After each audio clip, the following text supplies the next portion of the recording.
We're going to begin with the recitation of the Quran, just to remind us about Allah subhanahu wa ta'ala's words, and that's how we're going to be starting this event, inshallah.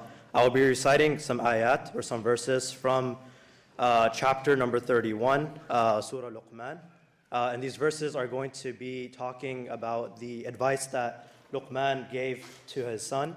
And Luqman, the scholars differ about who he was. Some say that he was a prophet. Allah subhanahu wa ta'ala talks about him as a wise person. So inshallah, I will begin with the Arabic and then translate it in English.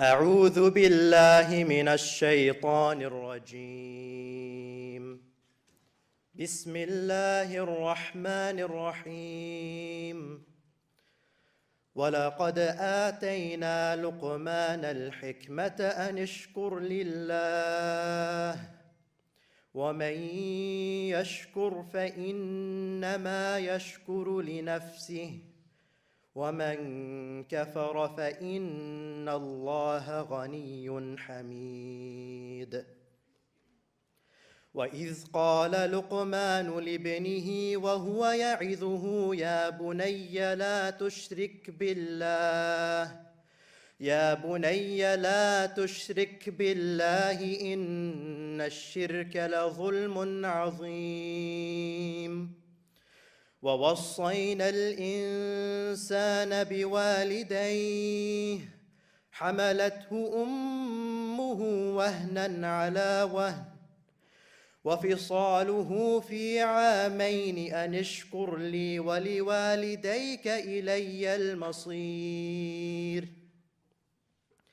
وإن جاهداك على أن تشرك بي ما ليس لك به علم فلا تطعهما وصاحبهما في الدنيا معروفا واتبع سبيل من أناب إلي ثم إلي مرجعكم فأنبئكم بما كنتم تعملون يا بني إنها إن تك مثقال حبة من خردل فتكن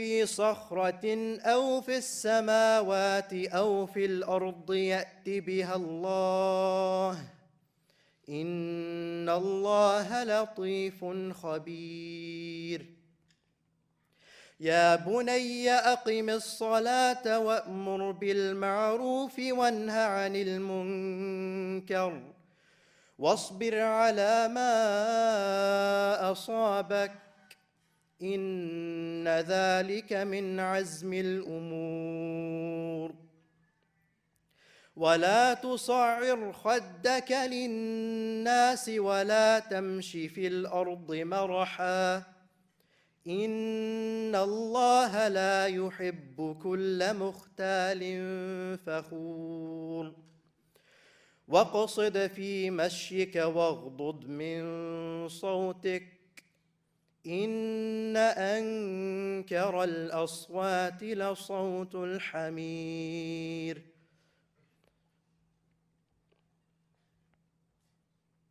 So in these verses, Allah subhanahu wa ta'ala begins by talking about Luqman, mentioning that, and we have certainly given, we're referring to Allah subhanahu wa ta'ala, we have certainly given Luqman wisdom and said, be grateful to Allah.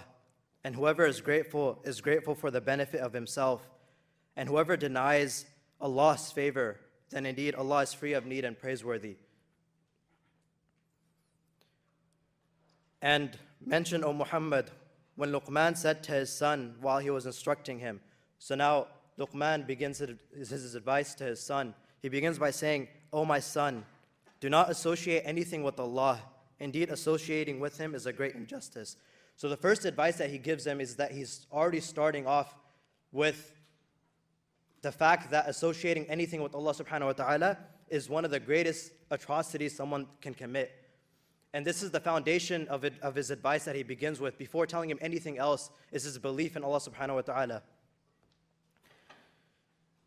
And we have enjoined upon man care for his parents, His mother carried him, increasing her in weakness upon weakness, and his weaning is in 2 years.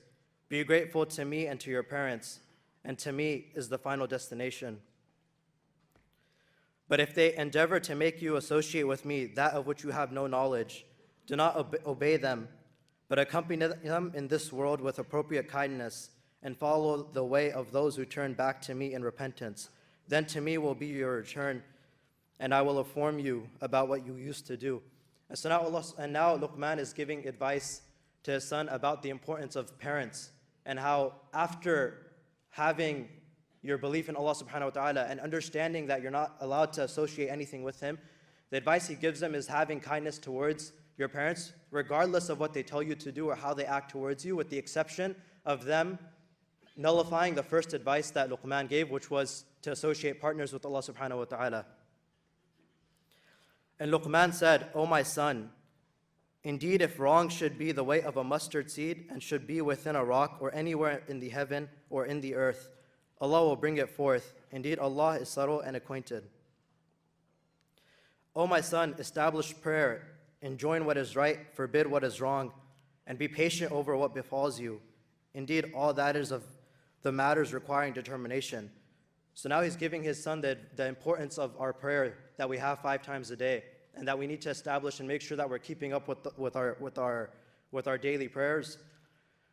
And the importance of when you see something that is good, that you encourage that good and that you enjoin and be part of that good, and that when you see something evil, you do everything in your power to stop what that evil action is.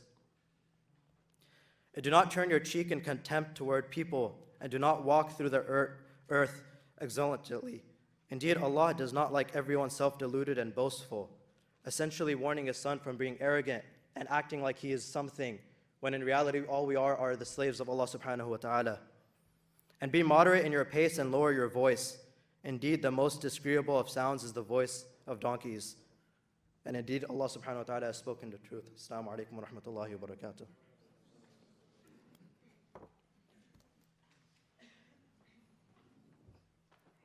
Assalamu alaikum. Assalamu alaikum, everyone. Jazakallah khair for coming, everyone. Thank you so much for coming. We really appreciate it. Welcome to the UC Davis Muslim Student Association's very first debate. And we are very excited to be holding it today. And we're very honored that you all took the time on a weekday to come out and listen to this beautiful debate. We're extremely excited to be hosting these 2 amazing debaters who are very kind, very knowledgeable, and have spared their time in the middle of the week to come and speak to us. And with that, they're going to be debating the concept of the existence of God. And before I give them a proper, well-due introduction, I will be passing off the microphone to Ali Dawa, who will be talking about salam.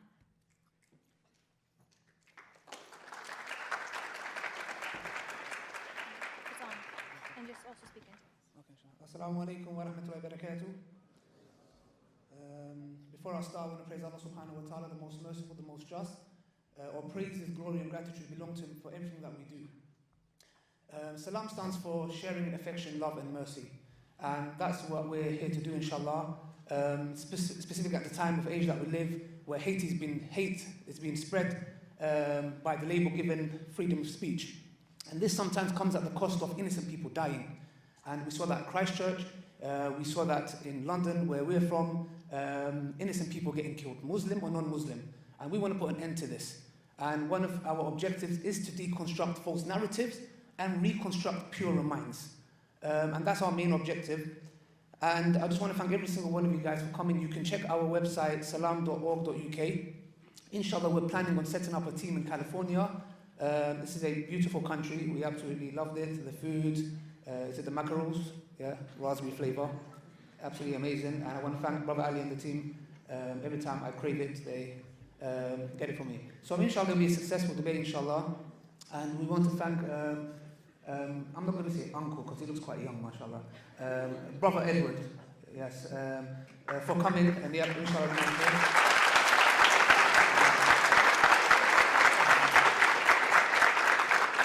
And Muhammad Hijab, we want to thank him, and we want to thank our teachers who have supported us along the way, inshallah. Inshallah, it will be a successful debate, and all praises belong to Allah subhanahu wa ta'ala. Thank you for listening. Assalamu alaikum wa rahmatullahi wa barakatuh.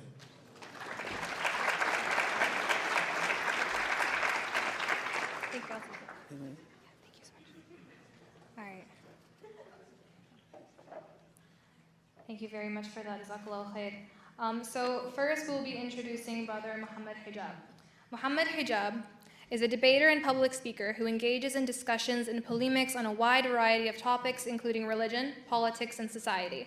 He completed a politics degree and a master's in history from Queen Mary University. He has taught and instructed courses on humanities and languages in many contexts. He has numerous ijazas in some Islamic sciences and has studied in numerous Islamic seminaries, including the Shinqiti Institute, which employs a traditional Mauritian style of teaching the sacred sciences. Eddie Taabash is a constitutional lawyer in the Los Angeles area. He graduated from UCLA in 1973, magna cum laude, with a bachelor's degree in political science. He graduated from Loyola Law School of Los Angeles in 1973. He is the son of an Orthodox rabbi from Lithuania and an Auschwitz surviving mother from Hungary. After decades of spiritual reflection and seeking, he has determined that the universe is natural, with no supernatural being or beings, no god or gods, involved in the creation or perpetuation of our existence. He chairs the board of directors of the Center of Inquiry Transnational, a worldwide organization of secular humanists and scientific skeptics. He is also known for his legal work in separation of church and state cases, in which we seek to preserve the equality before the law of both believers and non-believers. He promotes a secular society based in science, reason, and inquiry. Maintaining strong conviction in this, he's an integral leader to several associations which exist to separate church and state. A part of his work in separation of church and state has specifically been in opposing Trump's Muslims ban. And mashallah, they're both extremely qualified, and we're very, very excited to have them both in this debate. And for this reason, we would like to also request a certain level of boundaries and guidelines for the event, inshallah, to make sure that it goes as smooth as possible for both of our speakers. And that we ask that everyone be as respectful as possible to both of our speakers by doing a number of few things. So we would like everyone to please, if possible, please do not shout, heckle, boo, scream, cause any form of ruckus against either speakers in order to respect their time, their knowledge, and everything that they're doing for us today. If people are causing issues, unfortunately, we will have to have security escort you out in respect for both of our speakers. Also, another request that we have is that if you would like to clap, please feel free to, but only after the speaker is completed with what they're saying, simply because there is a time frame that each of them has to be able to get their points across, and we do not want to disadvantage either speaker by limiting the other speaker's amount of time through clapping and waiting for people to stop talking. And with that said, please, jazakallah khair, thank you so much for coming. Thank you, everyone. We really appreciate it. And then I will be passing off the microphone to our moderator, which is Adnan Perwez.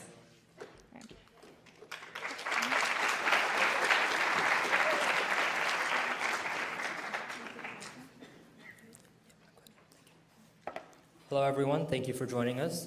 As Hasna mentioned, I will be moderating the debate. We will start off with opening statements. Each speaker will have 20 minutes to give theirs, and we will begin with Brother Muhammad Hijab.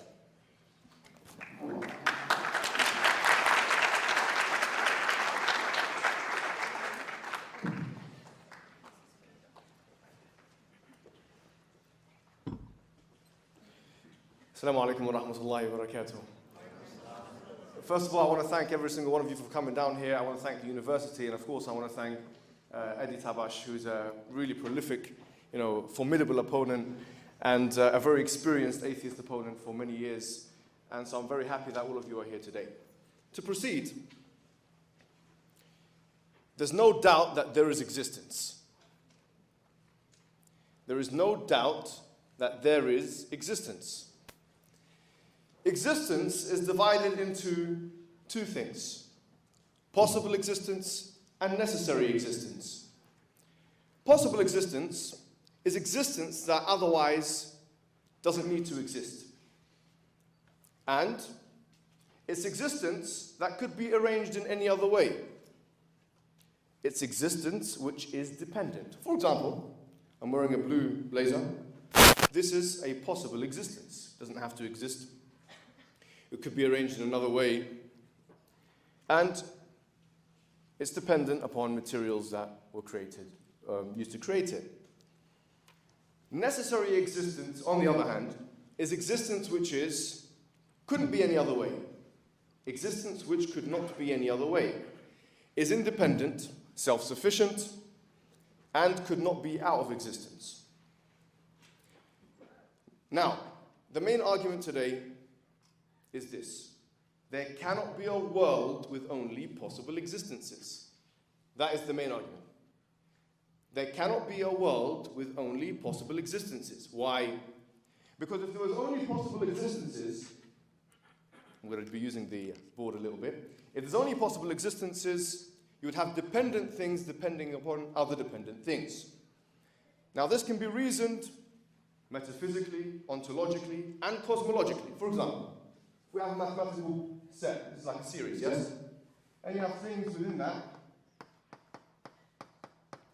Dependent 1, dependent 2, dependent 3. If this series existed by itself, it would require something outside of it, an independent thing, in order for that series to exist. Now, what if we say if this is an infinite series? It's not really a good sign, but let's say if it was an infinite series. We'll get to that in what follows. Now, let's use a cosmological example. We have a tree. There's very beautiful trees here, by the way, in California. Like a cherry tree. I saw a cherry tree. Very beautiful. That tree requires the sun to photosynthesize in order to exist. I think it's fair to say if the tree didn't exist, or if the sun didn't exist, the tree would not exist. It's fair to say this, yes? So long as the sun is required, or so long as the tree exists, the sun will exist. Even if that was for an infinite amount of time. Now the sun itself is part of its own order. And it's part of its own set. Now it requires other things in order to exist. At the end of this, what is required, once again, is an independent thing. This independent thing can only be one. Wait a minute. Why is that? Because if there was more than one necessary existence, it wouldn't be a necessary existence, because it could be conceived that it could be arranged in another way. And you can't have two things which are independent, because which one is dependent on which?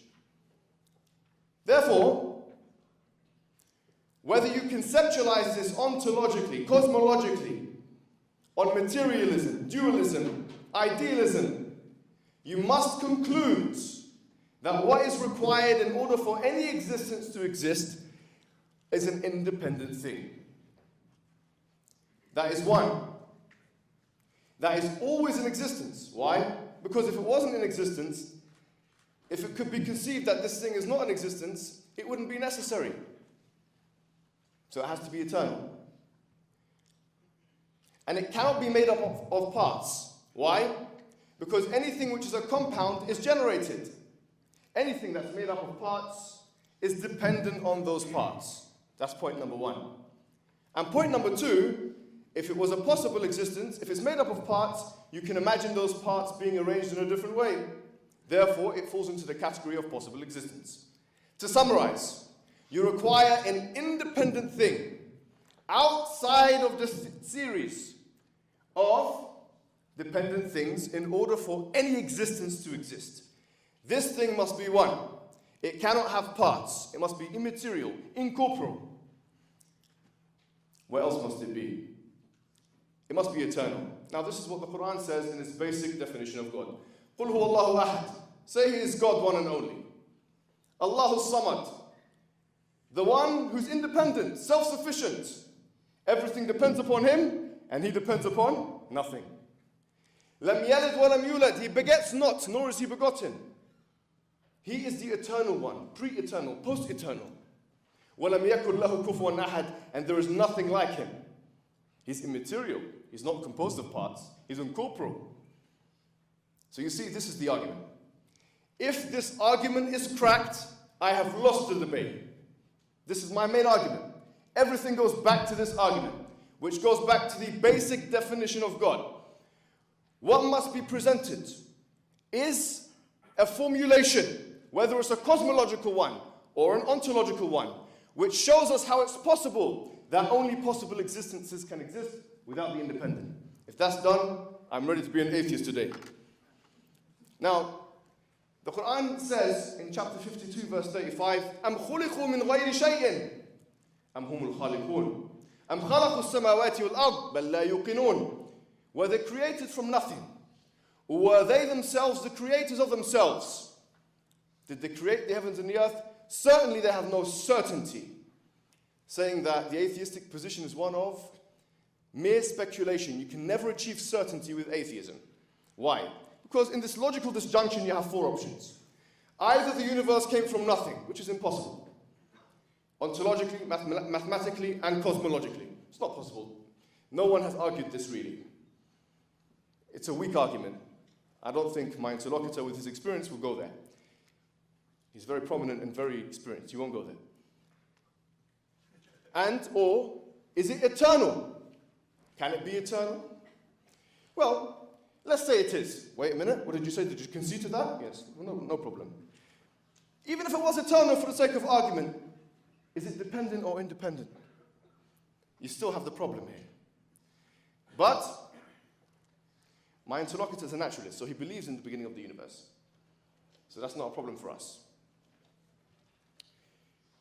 What other option do we have? Is it self-created? Like my friend Hamza Zorsis says, is it possible for something to exist and not exist at the same time? He gives the example of a mother giving birth to herself. Is that possible? No, it's not possible. Come on. It's not possible. So the other thing is, it was put into existence by something which had the ability to do so.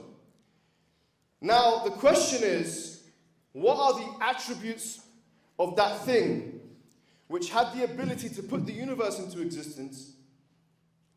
How do we reason this? By inference, we say, well, if it had the ability to put the universe into existence, it must have power, because that is required for that kind of thing. It must have creative capacity. It must have knowledge. It must have knowledge. So you see, we start to have a formulation. A question now we have to ask is, why is the universe one way and not another way? It's conceivable, for example, you see you have celestial spheres in the universe. They're rotating in one direction. We can conceive and imagine of the possibility of all of the celestial spheres in the universe going the other way, for example. We can imagine that. So why is the universe one way rather than another way? I will tell you that the only rational explanation for that is that there is an external particularizer of the universe. Say that one more time. That there must be an external particularizer of the universe to choose between different options, possible options, because then you have no explanation for why the universe is one way rather than another way. You have to have an external sorting agent. You have to have an external what? Sorting agent that decides X rather than Y. Otherwise, the question will be, to the atheist, how can you prove on naturalism, or how can you explain on naturalism that the universe is one way rather than another way? It's a very straightforward question. Now, here's the thing. If we know that there is an external sorting agent, this implies will of this agent. And if there was more than one will, there would be a chaotic universe. As the Quran says, بعد أعوذ بالله من الشيطان الرجيم لو كان فيهما آلهة إلا الله لفسدتا فسبحان الله رب العرش عما يصفون. If there was more than one of them, the universe would have been corrupted. The heavens and the earth would have been corrupted. Chapter 21, verse 22. How? Because if there's more than one will, ultimately, which one is steering the ship? There would be chaotic order. The Quran also says, لَعَلَى بَعْضُهُمْ عَلَى بَعْضٍ in chapter 23, verse 91. If there was more than one Almighty, they would have outstripped one another, attempted to outstrip one another for power. So in other words, you can't have more than one of those things for those reasons as well. And this brings me to my third point, which is the argument of the physical coherence of the universe, which is a Quranic argument. Because today I'm just going to be sticking with the Quran. The Quran says, الذي خلق 7 سماوات طباقا ما ترى في خلق الرحمن من تفاوت فارجع البصر هل ترى من فطور ثم ارجع البصر كرتين ينقلب إليك البصر خاسئا وهو حسير. That, chapter 67, verse 3. Look at the universe. Look up in the sky. Look at the sky. Look at the coherence of the universe. Do you see any inconsistencies? Look again. The Quran says, wait a minute. Look again. Let me look. Let me see. Is there any inconsistencies? Now, I thought about this verse. And this verse is telling us that there is a uniformity of nature, a consistency of nature, a coherence of nature. The fact that the universe is uniform and coherent is not known by science. It's presupposed by science. Wait a minute, what did you say? Let me say it one more time. If you look, for example, at any introductory guide to the scientific method, like Hugh, he wrote the illustrated guide to the scientific method. He said that the fact that you have rationalizable actors that can see the universe and see its consistency means that there's a presupposition of science. And what is that presupposition? That science is uniform. That the universe is uniform. It's rationalizable. Albert Einstein said in his letters to Solvin, he said the most incomprehensible thing about the universe is that it is comprehensible. So I'm not making a fine-tuning argument today because we've heard enough of that. Every atheist and every non-atheist has heard this fine-tuning argument. What's this fine-tuning argument? The argument is, look at the constants of nature. Yes? You have these constants which are in a Goldilocks zone of life-permitting range. If they were anyway this way or that way, they would not, the universe would not exist, and life would not be possible in the universe. Like Martin Rees wrote just 6 numbers, and he says N, which is capital N, a number, talking about, the natural forces. He says it's a billion, billion, billion, billion. And had any zeros been taken away, yes, then that would have been, the universe would have been completely different. E is another letter that he talks about, the conversion of hydrogen into helium. He says that this conversion is 0.007. Had it been 0.006 or 0.008, we would not exist. This is exactly what he writes. It's not what I'm writing. I'm not a cosmologist. Right? It's what he writes. That's an argument from probability. That's an interesting argument. I think the interesting thing is that many people, theists and non-atheists, accept the fine-tuning of the universe. Stephen Hawking accepted it. Richard Dawkins accepted it. So it's not really an area of controversy. My argument is about the uniformity of nature, the coherence of nature, which is presupposed by the universe, by the scientific method. The question is, therefore, on naturalism, how can you account for the coherence of the universe? You can't say, well, the universe just is, like Bertrand Russell said, because that is a circular argument, frankly. It's a cop-out. I'm asking for an external explanation. We're rational people. We should be able to explain. If naturalism has the ability to give us these answers, then surely we should be entitled to such answers. Now, I've got 5 minutes left, and I've made my arguments. To reiterate, my main argument today is the argument from contingency. And it's not one that Leibniz formulated. It's a different kind of argument from contingency that many Western people are not familiar with. It's from our tradition. And frankly, the main question is this. The question is, how can you explain a world, either ontologically or cosmologically, naturally, that only has possible existences? That's the question. If you can prove it, you've cracked the argument. Now, I know I've been watching his videos. He's an incredible speaker. And because he's a lawyer, he's got that charisma that when he starts speaking, I might have to run away, actually. Incredible speaker. But I know, I have a feeling of what he's going to talk about, and I think it's going to be the problem of evil. Right? Now, Epicurus an old Hellenistic philosopher. He had the logical form of the problem of evil. And the logical form went as follows, that if God is omnipotent and all good, then if he's omnipotent, why does he not stop the evil? If he's all good, then how comes evil exists?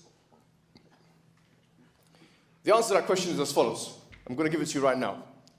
God is not just those two things, he's also all-wise.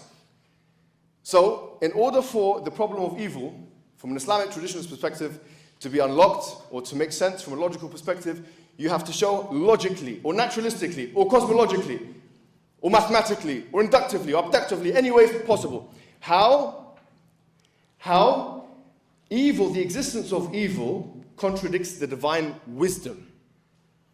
That's how it goes. We don't believe in a God with three attributes, goodness, or two attributes, and omnipotence only. That's not the God we believe in. So we have to show, otherwise it's an emotional argument. Now, the other thing he talks about is the divine hidedness. Why is God hidden from us? Now, we believe in the fitrah as Muslims. The immediate knowledge of God, the intuitive knowledge of God. And by the way, this is a Muslim-specific belief. We believe that we are born believing in God. We have the immediate knowledge of God. And that society strays us away from that knowledge of God. So the Quran, for instance, or the prophets come to reinforce what we already knew primordially, if you like. Primordially, from a psycho-spiritual perspective. So God is not hiding. In fact, he's reminding us. And the Quran says, وَمَا كُنَّا مُعَذِّبِينَ حَتَّى نَبْعَثَ رَسُولًا. If an atheist dies as an atheist, and according to us, if he dies as an atheist, he's not heard the message of Islam, he does not go to hell straight away. We can't say this. It's not our belief. So God is not hiding according to us. So these are the two things I'm anticipating he's going to be raising up. So I'm preempting it. And finally, what I want to say, and we'll talk about this, by the way, the fitrah, the immediate knowledge of God, because there is empirical evidence of that. By the way, Justin Barrett has many interesting books on this. He says that there is a divine receptivity to God. And he done studies with children cross-culturally and found that children naturally believe in God. So atheism on this idea is a social construct. Atheism is a cultural construct. So finally, I want to say that the Quran promises us in chapter number 41 that Allah will show us all the way. In other words, his signs. He says, سنريهم آياتنا في الآفاق وفي أنفسهم سنريهم آياتنا في الآفاق وفي أنفسهم حتى يتبين لهم أنه الحق. That we will certainly show them our signs in the horizons and in themselves until it's made patently clear that this is the truth. I hope today we can be as sincere as possible and be open to this. And I hope now that we go back to that question of how there can be only possible existences. I leave it to Edward for the response. Thank you very much.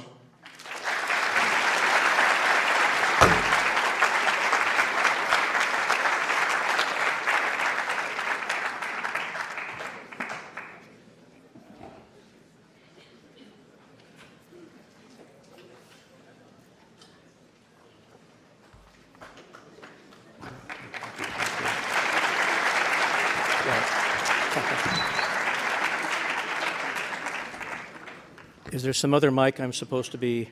Okay. Good evening, everybody. I want to thank the Muslim Student Association for putting on this debate, and I want to thank Muhammad for debating me.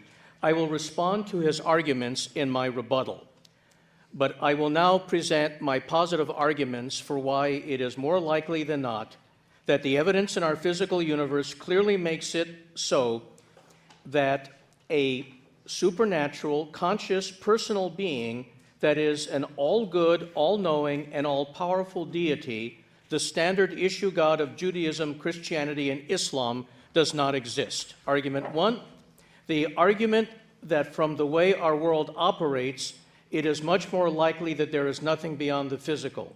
The evidence shows that it is much more likely that the universe is not impacted by any invisible realms or by intentional actions by immaterial beings. The history of scientific discovery has shown that whenever we attributed phenomena to paranormal creatures or gods, further examination showed such beings did not cause what was happening. We learned that lightning is not caused by an angry god or gods, diseases are not caused by evil spirits and by germs, and demonic possession has nothing to do with mental illness. As humanity has gone forward, natural explanations have always evicted previously believed supernatural ones. It has never been the other way around. There's no verifiable evidence of anything supernatural, which there should be if the supernatural existed. Since we have no background information of supernatural beings or events, there is a very low prior probability of them. This means that, for instance, if we were to use Bayes' probability theory, we would be predicting only natural explanations for phenomena. Though we have never seen a quark, we know that the category of subatomic particles do exist. Evidence for the existence of quarks has been steadily increasing. One indication of the soundness of the quark model is its success in predicting the outcome of high-energy collisions of an electron and positron. There are no such equivalent empirically verifiable indications of God's existence. So we cannot infer the supernatural from a mere observation of the natural. Number two, the argument from the non-occurrence of miracles. Claims of miracles have the initial problem of bearing witness against themselves, since by their very content they are violations of the laws of nature that are not supposed to be violated. All the supposed miracles that are claimed to verify God's intervention in human affairs allegedly took place in a pre-scientific era. Why don't we moderns have the same opportunity to observe these miracles today? No verifiable events in today's world correspond to the types of miracles that monotheistic religions claim happened in ancient times. Thus, the probability that a miracle happened, regardless of which religion makes the claim, will always be lower than the probability that a miracle has not occurred. Number three, the argument from the dependence of conscious minds on a physical body and brain. There is overwhelming evidence that conscious thought and awareness cannot occur without a functioning physical brain with operative cortical neurons and synapses. Believing in a disembodied superintelligence and in life after death creates a serious dilemma. If even Alzheimer's disease can destroy conscious awareness, how can that very same conscious awareness survive the destruction of the entire body and brain at death? This would entail believing that if certain portions of our physical brains are damaged, we lose the awareness contained in those portions. But if you destroy the entire brain by death, your awareness will somehow reappear fully intact in some immaterial form. Highly unlikely. If consciousness could survive independently of the brain, diseases, brain injuries, and anesthetics would not eclipse consciousness like they do. Since the evidence shows there is no conscious self-awareness or thought without a functional brain with operative cortical neurons and synapses, we cannot be expected to believe in any God that is supposed to have a disembodied thinking mind. Number four, the argument from evolution. Though many theists believe in evolution because of its sloppiness and trial and error features, evolution by natural selection is more likely if there is no God. More than 99% of all species that have ever existed are now extinct. This is wasteful. We have useless components in our bodies that indeed do more harm than good, like the appendix, known to most of us only when it's about to burst. Evolution by natural selection is established by the weight of the evidence. For instance, there is a 100% match of DNA sequences in the pseudogene region of beta globin that is proof that humans and gorillas had a common ancestor. Number five, as Muhammad predicted in his prophetic wisdom, the argument from evil, the evidential argument from evil. God can make whatever he wants happen and prevent anything he doesn't want from occurring. So why are there holocausts, extremely dangerous and violent people, horrible diseases, extreme poverty, and destructive natural disasters? If we humans need discipline, we could benefit from a military-style training camp, not a concentration camp. There was no benefit for my mother's having been in Auschwitz. Another example, malaria is a terrible disease. There's a gene, though, that provides an effective defense against malaria. It works by destroying any red corpuscles that have been occupied by any of the types of parasitic protozoans that cause malaria. But if one has inherited this gene from both parents, it also causes sickle cell anemia. Why did God have to set it up this way or allow it to work this way? To attempt to justify or explain the horrendous evil and suffering in the world, the theist must be able to show that God, even with unlimited power, could not have prevented an even greater evil, but for the horrible evil and suffering he actually created or allowed, or with unlimited power, God could not have brought about a very great good, but for the horrible evil and suffering God actually created or allowed. Here, the theist must also be able to show that the very great good that could not, but for this horrible evil and suffering take place, was indeed such a great good as to morally justify subjecting the victims to the agonizing pain they have to endure. If we take the concept of God's omnipotence seriously, this is a very high burden for a supposedly omnipotent being to meet. The argument, number 6, from divine hiddenness. A God that wants us to know that this God exists and wants a relationship with us would not withhold evidence of the divine existence and would understand just what evidence many of us would need in order to be able to believe. If God exists and created me, God knows my mind and knows that right now I couldn't believe in God, regardless how much I wanted to, just like I couldn't believe in space alien visitations to Earth because of the absence of any evidence showing these things to be true. God's not being forthcoming with the evidence that would enable me to believe that God exists, while knowing that I can't believe in the absence of such evidence is more consistent with God's non-existence than with the existence of a God that wants me to know him, her, or it. If your mother told you that your father, whom you've never met or spoken to, loves you very much and wants a father-child relationship with you, but just has been too busy to ever come to see you ever since you were born, let's say around your 18th birthday, you would probably conclude that your dad really doesn't want a relationship with you.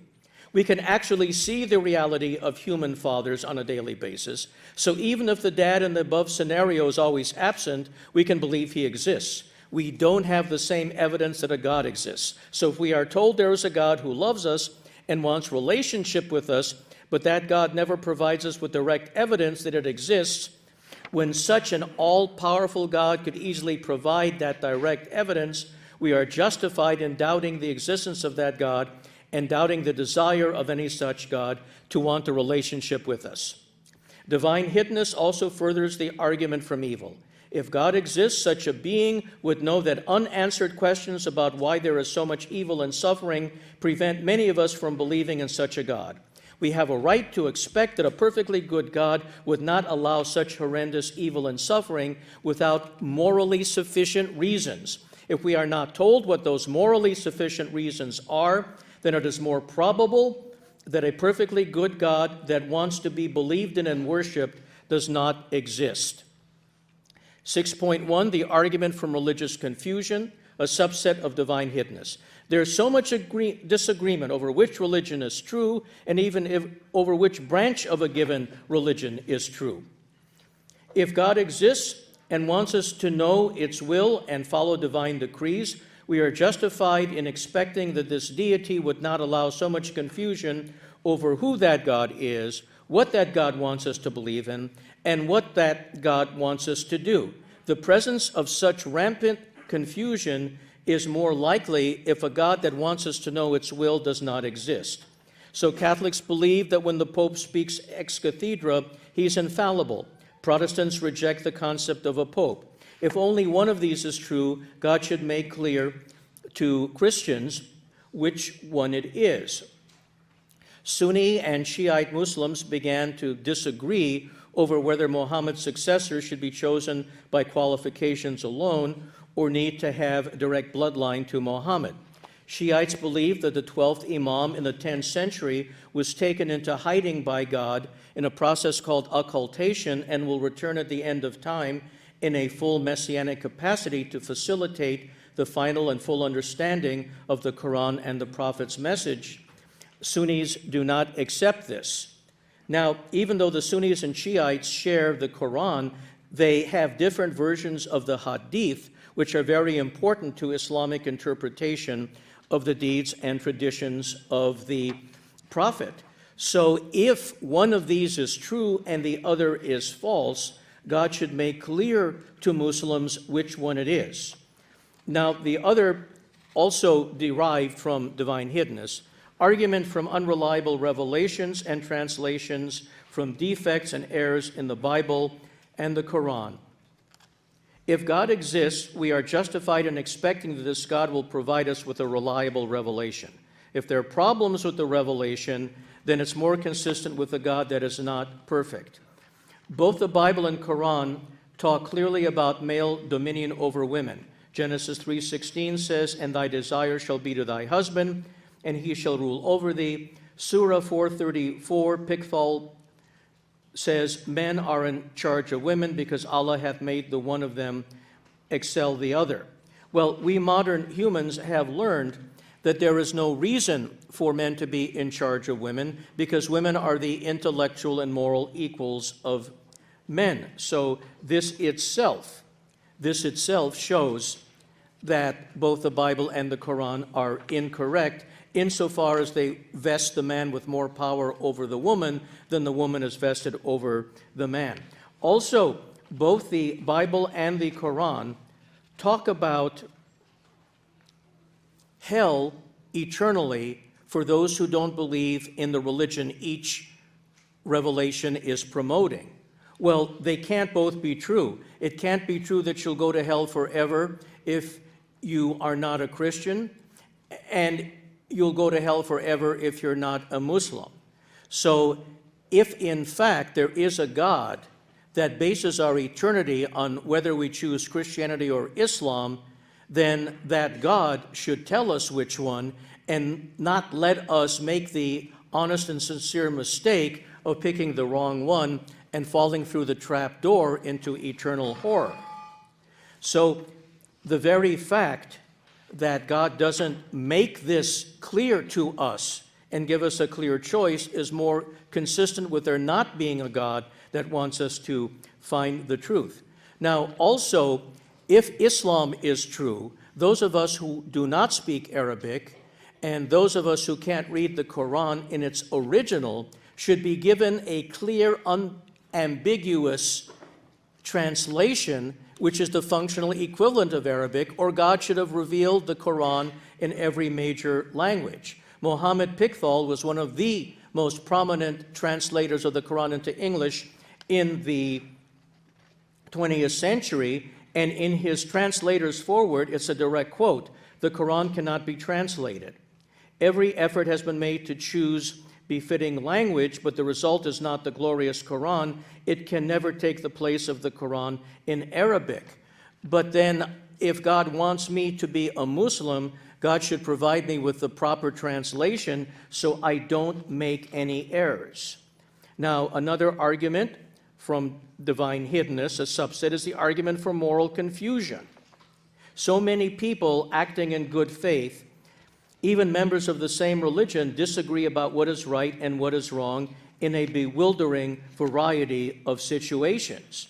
Both the Bible and the Quran condemn gay sex, but most of us know gay couples, and our reason and experience tell us that same-sex relationships are no worse than heterosexual relationships, just like our reason and experience tell us there's no reason for men to be in charge of women or rule over women, as opposed to women being in charge of men and ruling over men. So if either or both the Quran and the Bible were infallibly true and inerrant, they wouldn't say these things. Argument 7, argument from scale or the argument from human insignificance. 68% of the universe is dark energy. 27% is dark matter. So a scant 5% of the universe is even conceptually accessible by us. Of that 5%, virtually all of it is comprised of empty space, which is instantly lethal to human beings. So 99.359 of the universe is basically off limits to humans. Our galaxy contains around 300 billion stars. Our galaxy is one of 100 billion galaxies in the observable universe, and we have no access to any of this. Mathematically, we are just 1 part in 100, followed by 39 zeros of the universe. There are 20 septillion planets in the universe. That's 20 followed by 24 zeros. Why would God need such a literally astronomical number of excess planets if we are the core of God's creation and concern? The universe is 13.7 billion years old. The Earth is 4.6 billion years old. We humans have been around for maybe 200,000 years. If we are at the center of creation and of God's concern, why did God wait 13.7 billion years for us to appear? An all-powerful engineer would not have needed to suffer this kind of inefficiency. Remember, we are speaking of a God that's supposed to be all-powerful. Argument number 8, the argument against the existence of a transcendent person. A person is by very definition a being who thinks and performs actions, and that in turn requires being in time. So how could God have deliberately created anything if there wasn't an environment of time and space in which to operate sequentially so A could cause B? If the theist says that God exists in and functions in some unknowable metaphysical time, for which of course there's no proof, then the theist is conceding that God is not completely transcendent, since God operates in some nebulous context which corresponds to time. A being that is outside space and time is not working within a framework in which anything can be caused by anything else. So we can see that the overwhelming weight of the evidence in our physical universe makes the predictive power of atheism much stronger than that of theism. We see, for instance, that the universe is not perfect. Most of it is lethal. We also see that within 5 billion years, the sun will burn out, which means the earth will seek to exist. I don't see much perfection in that. So probabilistically, taking the totality of the evidence, it's far more likely than not that we live in a natural, not a supernatural universe, and that an all-powerful, all-good, all-knowing, self-conscious God does not exist. Thank you.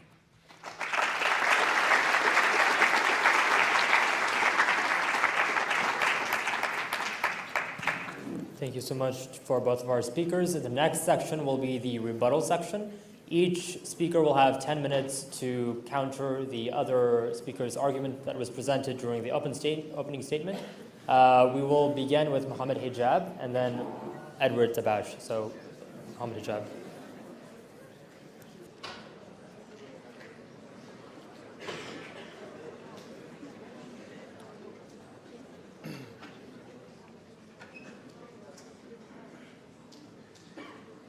I'll begin when everyone is quiet.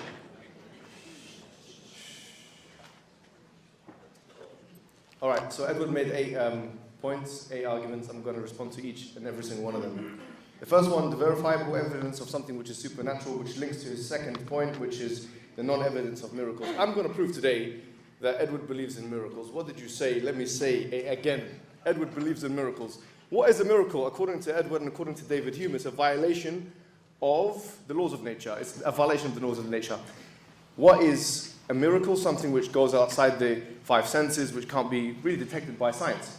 Because naturalism, according to the Oxford Concise Companion, or philosophy, is something which can only be seen by science. The Quran responds. It says, وَضَرَبَ لَنَا مَثَلًا وَنَسِيَ خَلْقَهُ قال من يحيي العظام وهي رميم قال يحييها الذي أنشأها أول مرة وهو بكل خلق عليم. He says they say to us, they say, he struck an example, and they say, who's going to raise the dead when it becomes dust? The one who gave it life the first time. Now let's think of this. Have we ever seen the transition from chemistry to biology? No. This is referred to as abiogenesis. Yes? When chemistry becomes biology. Every study of biology presupposes this. Because if there's no such thing as a movement from chemistry to biology, there cannot be biology. Therefore, the dead became the living. Have you seen that? No. Have you sensed that? No. Is it scientific? No. Do you believe in it? Yes. It's a miracle. Just like Jesus raising the dead, it's a miracle. Just like the day of resurrection, it's a miracle. So just as all of those things will happen, the Quran says you can believe in all of that. It's premised on the movement from a non-living chemistry to a biology. You believe in it. We all believe in miracles. If that is how it's defined, and that's how he defined it. Number 3, the dependence of conscious minds on the brain, which is a philosophical discussion, frankly. Raymond Tallis, who wrote a book called Aping Mankind, he's a neuroscientist. He asked the question, if consciousness is in the brain, where is it in the brain? What's the natural explanation for where consciousness is in the brain? Really, frankly, the idea that you can lose consciousness through anesthetic and then be not in a state of consciousness is refuted by dreams, the existence of dreams. I close my eyes, but I see. How can you explain dreams? This is the problem of hard consciousness, the hard problem of consciousness. You can't bypass the academics. This is something that philosophers have been talking about since time began. Number 4. That the argument from evolution doesn't contradict theism. But which evolution are we talking about? Darwinian evolution after the 1960s? One thing will refute this. The problem of induction. Science has the problem of theory-ladenness, of induction, of interpretation, all of these things. You can't say that it's definite, and he didn't say that, he was careful in his wording, he says most likely. But that could be reformulated. If new data is found, it could be reinterpreted. It has been reinterpreted. In fact, there's more likelihood that our evolutionary conceptions will change. So you can't really use this as an argument. The argument from evil. What is evil? Here's the thing, ladies and gentlemen. On naturalism, evil does not exist. It's a cultural construct. It's a social construct. Look at the works of Bertrand Russell, of Nietzsche, postmodernists. Even Richard Dawkins in The Blind Watchmaker, he says there's no such thing as good. There's no such thing as evil. It's all pitiless indifference. That's what he says. Why? Because on naturalism, you cannot put morality under a microscope. There's no way of ascertaining that there is any morals on naturalism. There is no objective morality. What evil are you talking about? But for the sake of argument, let's say, okay, fine, evil exists. But we said it's not incompatible with wisdom of God. The Quran says again, هو الذي خلق الموت والحياة ليبلوكم أيكم أحسن عملا. He's the one who has created life and death to see which one of you is best in deeds. If there was no evil, there would be no test. If there would be no evil, there would be no free will. What's the point of life then? What is the purpose of this? كل نفس ذائقة الموت ونبلوكم بالشر والخير فتنة وإلينا ترجعون. Everyone is going to die. Quran says, wait a minute. Everyone's going to die. I'm going to die. Eddie's going to die. You're going to die. And we will test you with good and evil as a test. And then you'll come back to us. It's a test. Without evil, there is no test. Next, divine hiddenness. We've already covered this. The fitrah. We're all born with the predisposition of God. There is evidence for this. Paul Bloom, Justin Barrett, many people have already said, we have analyzed empirical evidence of children, what is their natural instinct? It's mentioned, Justin Barrett says, they have a natural receptivity. They have a natural receptivity to the divine, a non-anthropomorphic God, not Jesus. not Buddha. We have natural inclination to God. And then that's reinforced by the prophets. That's the Islamic narrative. The prophets came to remind us of what we already knew. It's a dhikr. The Quran is a reminder. Just like if you were separated from your parents or your mother, and then you're reunited with her, she is by natural instinct. And the same thing with God. So we talked about divine unreliable revelations. I agree with this point. There are unreliable revelations, but I would want to see how that is the case with the Quran. There was no argument there. Chapter 4, verse 34, it's a bad translation, man in charge of women. There's only one translation, I think, or two. It's men are maintainers and protectors of women. And frankly, if you didn't believe this, you wouldn't draft men to the army in America. Men protect women, and they have done so. It's not saying that they're better than them. The Quran and the Prophet said, إِنَّمَا النِّسَاءُ شِقَائِقُ الرِّجَالِ Men are equal to women. So, I mean, the Quran says, إِنَّ اللَّهَ لَا يُضِيعُ عَمَلَ عَامِلٍ مِّنكُم مِّن ذَكَرٍ أَوْ أُنثَىٰ بَعْضُكُم مِّن بَعْضٍ. That God does not let to waste any action of a man or a woman, both of you. But anyways, go back to the idea of natural selection. On natural selection, the patriarchy on feminism is justified.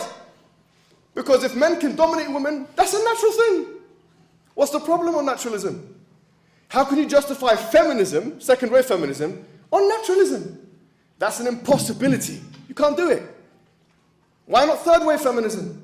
Why not the works of Judith Butler? Why not queer theory? Why not LGBT? Why it has to be second-wave, equal, the Eurocentric understanding of equality? How is that naturalistic? I'd want to see how he mechanistically shows us that. Hell, eternity, well, both of us can't be, Muslims and Christians can't be in both right. You're right about that. But that doesn't solve any issue, doesn't create any problem. The translation problem, only one way to understand the language. There's a translation problem with mathematics. Is mathematics false, therefore? It's a language. If a translatable thing, it becomes false because of its content, and it has to be translated, then mathematics is false. Moral confusion. I mean, yes, there's moral confusion, but just because there's controversy of something, it doesn't make it false. That's a fallacy. Argument from scale. He says 99.9% of the universe is not hospitable to human life. He's made the fine-tuning argument for me. And we're in the 0.01. So what is the possibility of that for real? I agree with you. A transcendent person. A transcendent person, he defines a person in a certain way. He says, well, God controls time and space. Simple as that. I mean, it's not really an argument. And I think, I've got a minute left. Have I got 1 minute left? Well. You know, here's the thing, guys. Don't be swayed by the red herring. The red herring is a moral red herring. The Quran says this about men. Look, here's the thing. On naturalism, no one is born equal. Yes? Why? Because actually liberalism is an outgrowth of something which is called the state of nature. It's a fictitious mythological construct which John Locke and Thomas Hobbes wrote in their books. It's not scientific. We came out of the state of nature and we became what? We became connected socially, contractually into the state.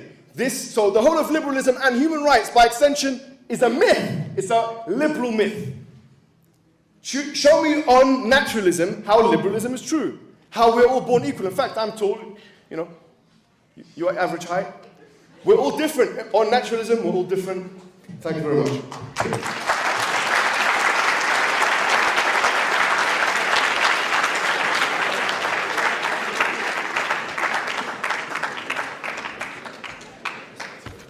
Muhammad initially said that his main point tonight was the argument from contingency.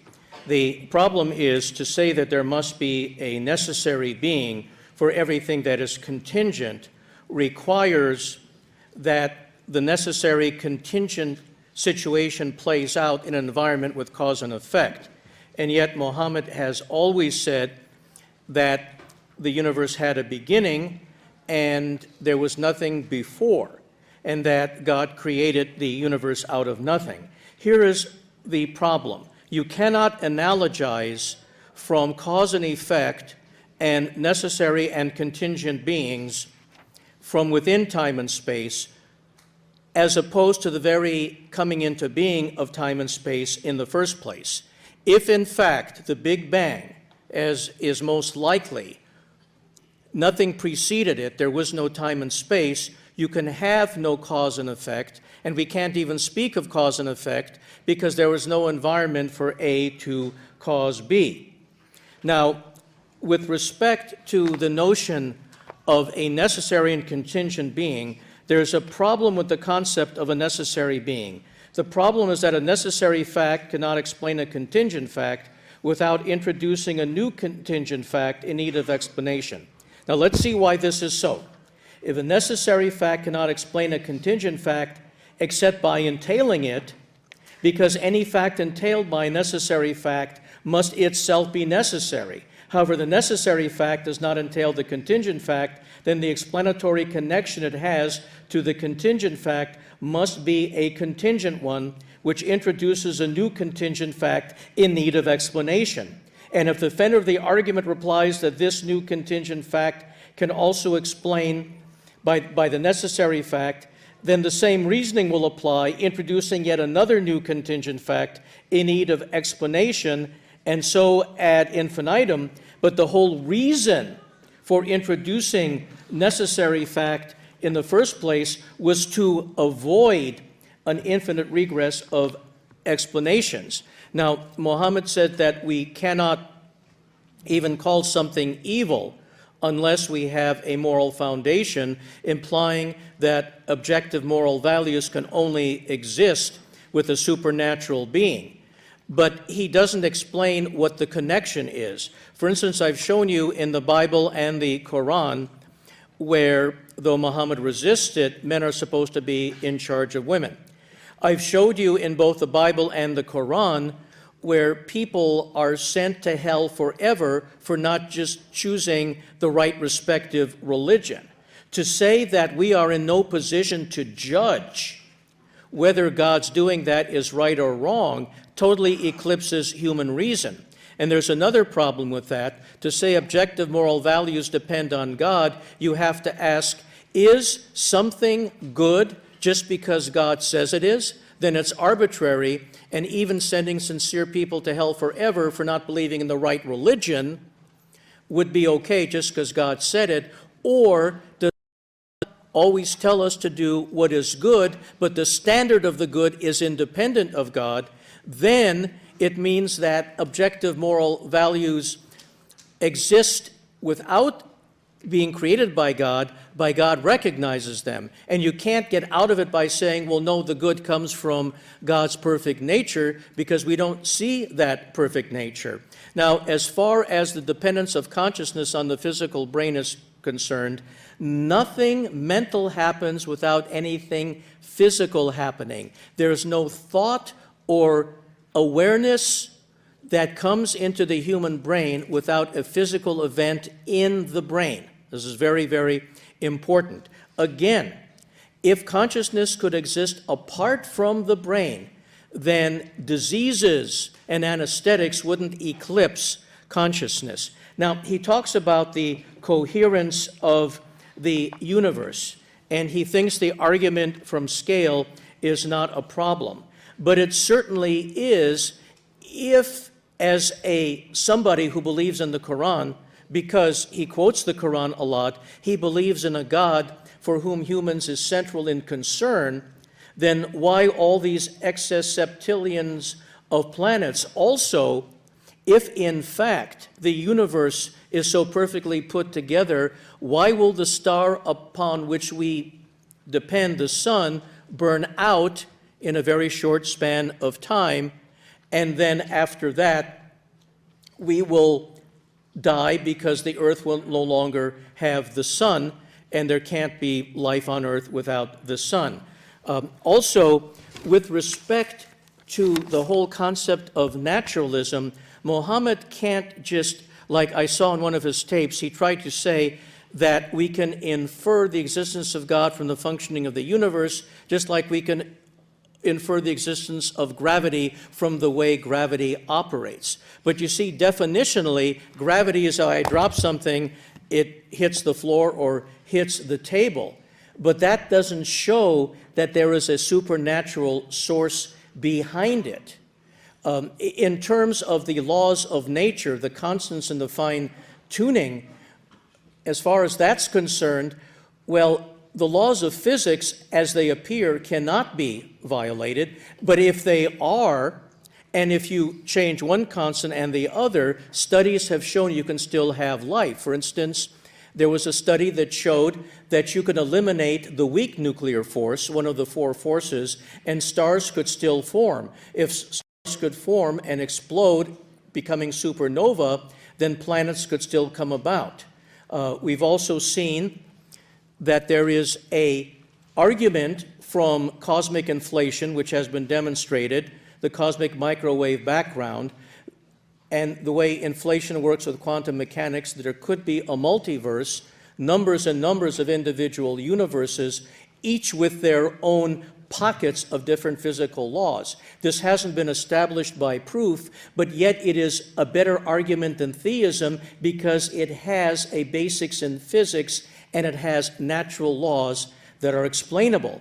The other thing that Muhammad has not yet addressed is he would have to admit that in 99% of all instances in human technological process, when science has looked for an answer, it has found a natural answer. So what would be those instances that differentiate the need for a natural answer to a supernatural one? In other words, if we look at a cell or a bacteria, the way it behaves, natural explanation. But we look at something else and our answer is only God did it.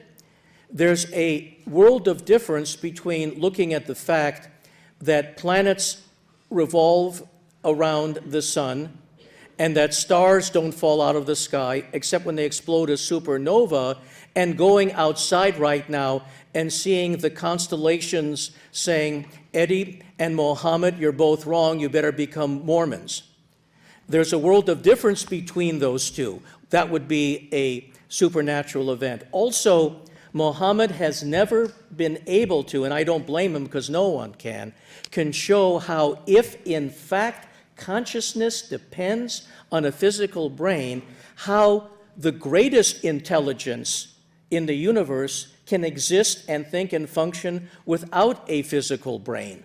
How can there be a God that doesn't have cortical neurons and synapses? How does God think when all the evidence shows that the occurrence of thought requires cortical neurons and synapses? And also, if God is outside of space and time, God cannot be a personal being, because by very definition, a personal being is defined as something within space and time that has limits. So again, naturalism prevails over supernaturalism by the weight of the evidence. And we can see that there has never been any verified supernatural occurrences, and we have seen no evidence of any mental process that can exist in a disembodied state. So the evidence to date makes it more likely than not the universe is natural, not supernatural, and there is no God. Thank you.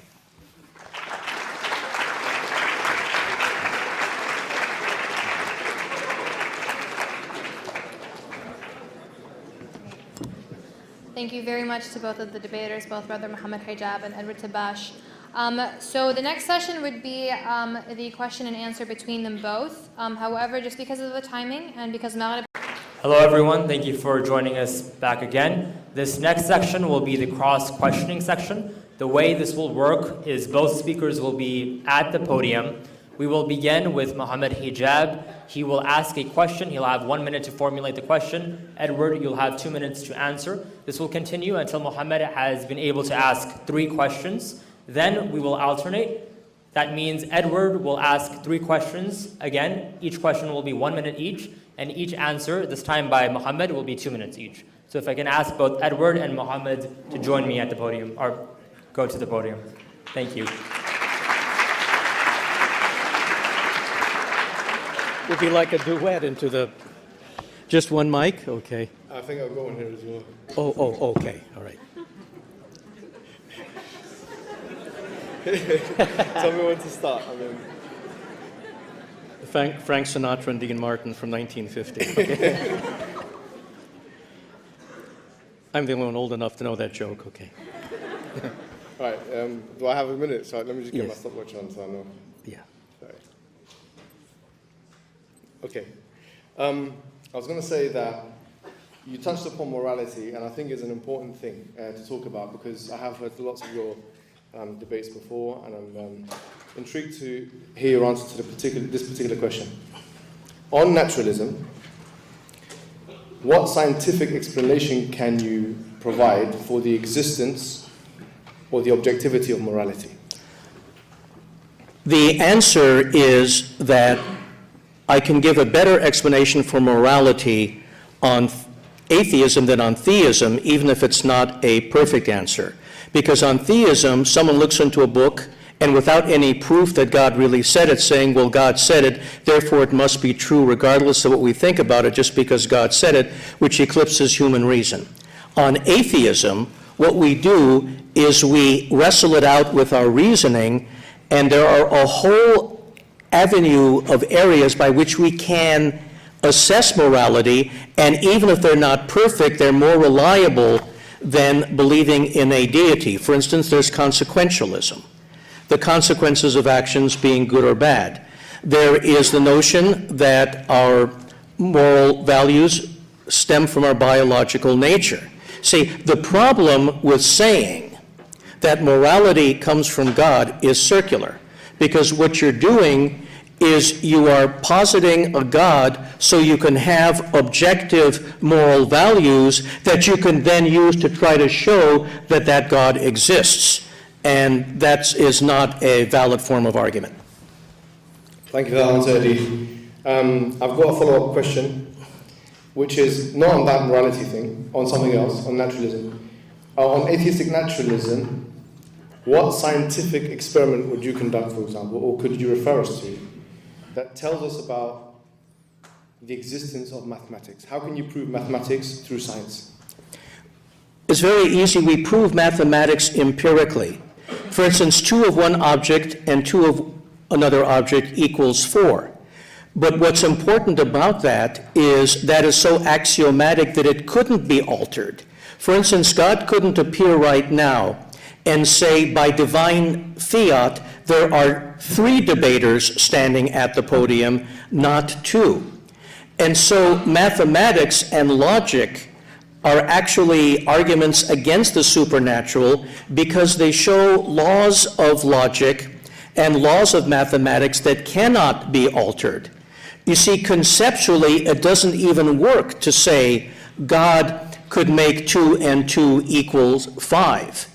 And so on naturalism, we discover the laws of nature. We don't invent them, and they're not prescribed by anybody. So, for instance, we discovered the laws of geometry. Nobody invented them. We discovered the workings of calculus. We discovered the laws of engineering. Nobody invented it that if we put up a building this way, it'll collapse. If we put up a building the other way, it will collapse. We discovered it, just like we discover what medicines work. So therefore, on naturalism, we would expect that these laws could not be altered by anyone, a god or any other type of being. The issue with that is that, mathematics, the mind, and all those things are first-person inquiries, whereas science is a third-person inquiry, so it would be very difficult to bridge the gap. But on this point of, once again, on naturalism, I have another question, because you made mention of some historical events. Now, obviously, we both believe in parts of history. For example, we believe in, the slave trade. We believe in the Holocaust. We believe in, things that have happened even all the way back to the prehistoric age. If witness testimony, which is what is required for history to take place, for example, your mother's history of what happened to her, or whatever it may be, how can you legitimize witness testimony on naturalism? And if it's not legitimized, does that mean that we can deny things like slavery, the Holocaust, and so on? Well, you see, the answer to that is by empirical evidence, we know that certain things can happen. If I said that I flew here on an airplane today, nobody would question it. If I said I just flapped my arms and flew here bodily, you would question it. If I told you that somebody crossed a river to get to the other side, you would accept it. If I told you that somebody was levitated from one side of the river to the other, you wouldn't. This shows that we have an inbuilt already recognition through logic and reason and experience of understanding eyewitness events that are within the realm of what we know to be probable and those which are not. If I said that somebody drove me here tonight for the debate in a car, you would believe me. If I said space aliens picked me up in an interstellar spacecraft and brought me here, you wouldn't believe me. So we shouldn't shy away from the common sense experience that already helps us distinguish the natural from the supernatural. Thank you. Okay. Mohammed, I'm handing you Yes. 5 different translations of Surah 434. Yes. Each one talks about men being in charge of women, and there's nothing corresponding about women being in charge of men. And each of the 7 translations from different respected translators of the Quran speak about husbands having the right to, under circumstances of defiance and arrogance, beat their wives. Do you agree or disagree with both men ruling over women in the surah and the permission to beat them as set forth in the surah? I certainly disagree with the translation, because the word qawwamun in Arabic means maintainers and protectors, and this word qama yaqumu literally means to stand up. And that's why you'll find that the majority of translators translate it like that. As for the verse that talks about daraba, which is the Arabic word, almost there is a consensus among the scholars of Islam that this is not to be in vengeful or attacking or harmful or hurtful action. This is talking about something which is symbolic, and the evidence of that is that the Prophet Muhammad sallallahu alaihi wasallam, he said, "La darar wa la dirar," that you cannot harm or reciprocate harm. So I think there is a problem here with the understanding of the verse, and also the Prophet said, "La tadribu ima Allah," don't hit the women slaves of Allah, meaning the women. And he said, the worst of you are those who hit the women. And that's why I think if you look at the totality of evidence, then there is a bit more nuance than you think. Okay.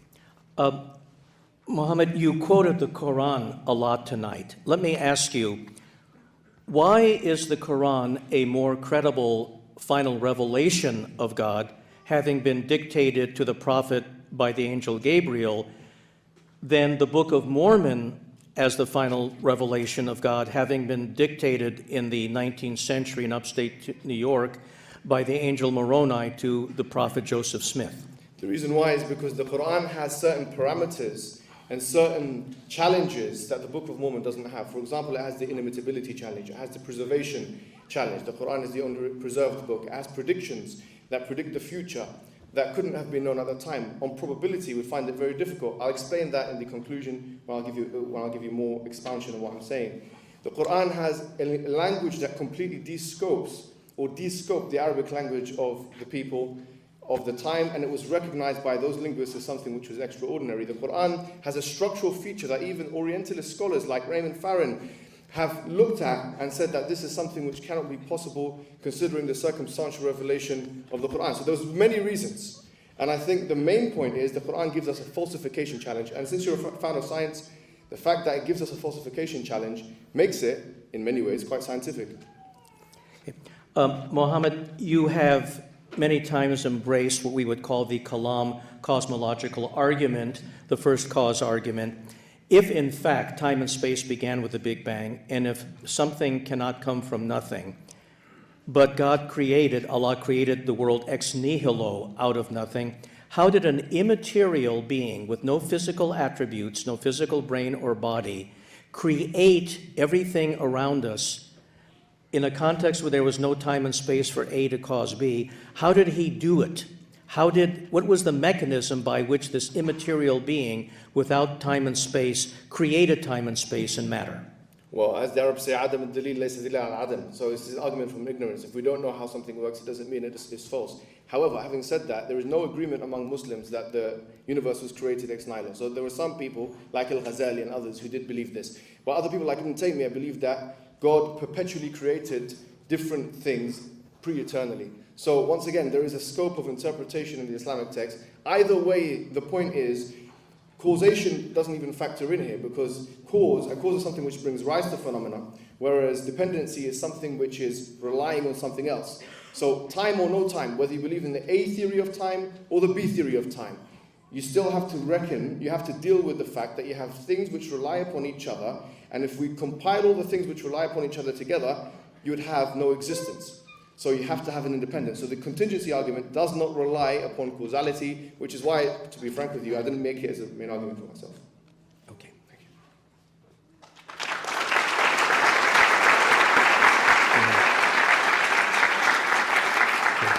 That's it. Thank you so much. That concludes the cross rapid fire question portion of the debate. The last portion of the debate will be the audience Q&A. I'll quickly give an overview of how this is supposed to work. I have 3 questions here for Muhammad, 3 questions here for Edward, 1 for both of you. I will ask the question. Whoever it is directed towards will have 2 minutes to respond, and then 2 minutes will be given to the other person to also respond, presenting their own perspective. So with that, I will begin with the first question. Okay, before I do that, I have a request. If people can actually not use the Wi-Fi, I think we have too many people and it's crashing the live stream. So if you guys have data, Verizon is great. Right, okay. All right, so we'll begin. The first question is directed towards Muhammad.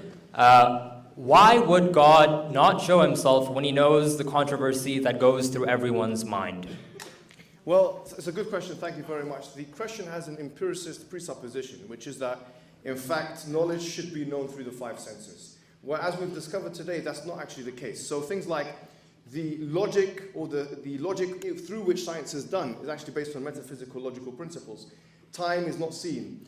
Mathematics is not based on science. There are lots of things which are felt, which are found out without the empirical method. So this empirical naturalistic presupposition is rejected, and if we look at the development of philosophy in the 20th century, we'll find that even people like A.J. Ayer, who wrote a book on positivism, he admits to some of these things, and he capitulates intellectually to these points. So, frankly, what I would say to you is that the question is flawed. It's based on an empiricist presupposition, which would mean, by extension, that science itself couldn't exist because it's based on presuppositions which are unscientific, otherwise unempirical. Thank you. The issue is there are things like logic and mathematics where the very working out of the theorems show you the truthfulness or falsity. However, the question of whether God exists or not is a factual question, and thus makes it subject to an empirical investigation. Whether there is such an all-powerful being in the universe is a factual question akin to whether space aliens have visited us, whether in fact we do live after death or not. When it comes to questions of fact, the empirical method does apply. But there's another problem here, in that both the Bible and the Quran unmistakably promise eternal punishment for non-belief. As a matter of fundamental fairness, we can say that it is unfair of God to punish us for not believing in him if he withholds evidence that would enable us to believe in him, and that's the argument from divine hiddenness. So the laws of logic and mathematics don't have causative properties. So you can't say the number 7 as an abstraction causes something to happen, but you can say, and they do say, as Muhammad does, God does cause things to happen, and if an agent has causative powers and can make or break something, that's subject to empirical investigation. Thank you both. Second question, this is directed towards you, Edward. Why are atheists focused on a God that would serve us? Any God would not function to offer us what we want. What? So the question is basically, if a God exists, why are atheists so focused on the fact that a God like that would serve us? Because God himself is transcendent and he would not necessarily function to offer us what we want. Okay, the question, though, has a problem, and that's that if you accept an abstract deity that has not claimed to have been revealed to humanity, then it's understandable that God would not tailor the evidence to meet our needs. But if a God has supposedly given us a number of revelations, Bible, Quran, Book of Mormon, whatever else, then we have a right to use our reason to expect that such a God is intending to reveal itself to us, and the failure of that God to fill in the gaps of the revelation, or the failure of that God to provide us with a reliable revelation, makes non-belief reasonable. If non-belief is reasonable, it's inculpable, and we are not blameworthy for non-belief because we weren't given sufficient evidence. If we are not blameworthy for non-belief, then it's unfair to punish us for not believing what we didn't have sufficient evidence to believe. And if we are punished for not believing what we didn't have sufficient evidence to believe, then that calls God's moral perfection into question because we are being punished unjustly. Can I add to it? Or? Yes. Have like 1 minute? No, 2. Oh, okay. It's your one now. I agree with him, actually. And this is a point of agreement, actually, between me and Edward. And I think the reason why he's using this argument is potentially because he had conversations with Christians before where the theology is a little bit different. But the premise is true. What Edward is saying is absolutely correct. In fact, if God doesn't reveal himself to you and then punishes you as a result, this is unjust. And that's why the Quran says, وَمَا كُنَّ مُعَذِّبِينَ حَتَّى نَبْعَثَ رَسُولًا, chapter 17, verse 15, that we were not going to punish them until we sent them a messenger. So scholars of Islam said, even if you die an atheist, or a Hindu, or a Christian, and even though you're born with this fitrah, with this predisposition, which wasn't tackled, hopefully you'll talk about it, this predisposition to believe in God, which we have evidence for now, even though all of that is in place, God will still not punish those individuals until they're given sufficient exposure. And that is exactly correct. I think you're right. Thank you. The next question is directed towards Muhammad. So it's basically the case of bad design in science. There is a concept of vestigial features, features that are a hindrance or otherwise less than perfect in many organisms. If the universe runs without inconsistency, what would explain vestigial features? And the particular example that was given is the woman's pelvis, which is far too small and creates a very difficult and painful birthing process. Well, I think this is called the argument of ignorance. Just because you don't know the function of something, it doesn't mean it's functionless. So for example, we don't know what the appendix does. It doesn't mean it has no function. It just means we haven't discovered that yet. We don't know why 2 electrons can be in one place at the same time on quantum mechanics. It doesn't mean that's a false notion, even though it goes against the rules of logic and it goes against some of the things, conventions that we believe in. So just because you don't know something, it doesn't make it false. So that's the first point. As for the second point of bad design, I mean, who's the judge of bad design? I mean, at least with the fine-tuning argument, you have some kind of probability, mathematical probability that can be attached to this kind of equation. You're saying that the chances of there not being, a universe, or the universe having a non-life permitting range is X, which is a mathematical kind of rendering. So here, we have to be kind of honest here and say that this is an aesthetic value judgment at best. And aesthetic value judgments are not our opinions, frankly. They're your opinion. If you see something as bad design, that's your opinion. You might think it's bad design, but there might be a reason. Now, there's one more thing I want to add because I've got a minute left.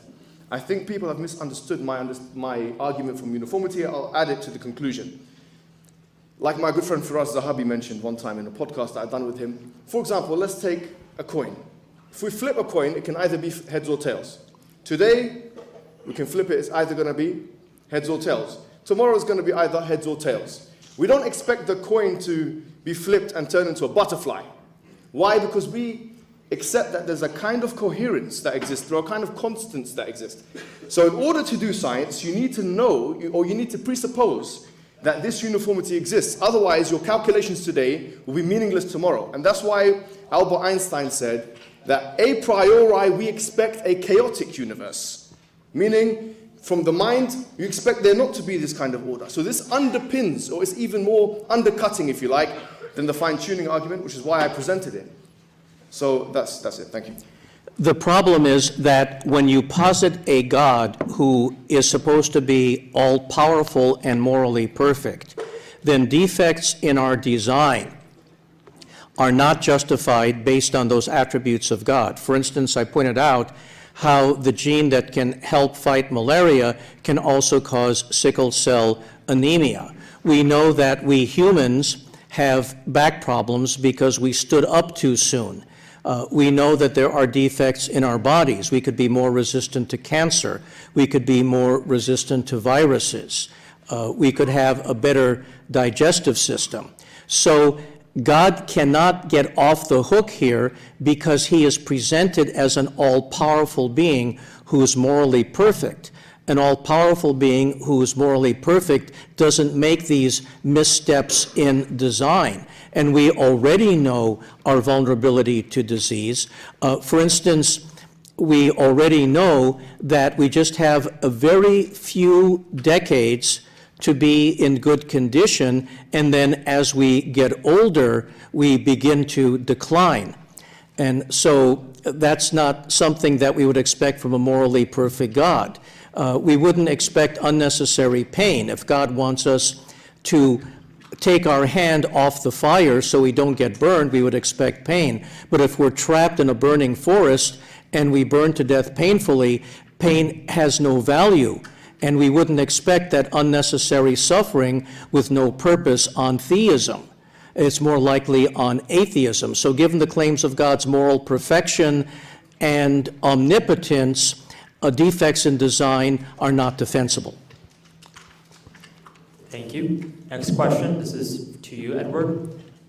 You said there is no evidence to prove the existence of God. What proof do you personally need to believe, and how would you recognize that?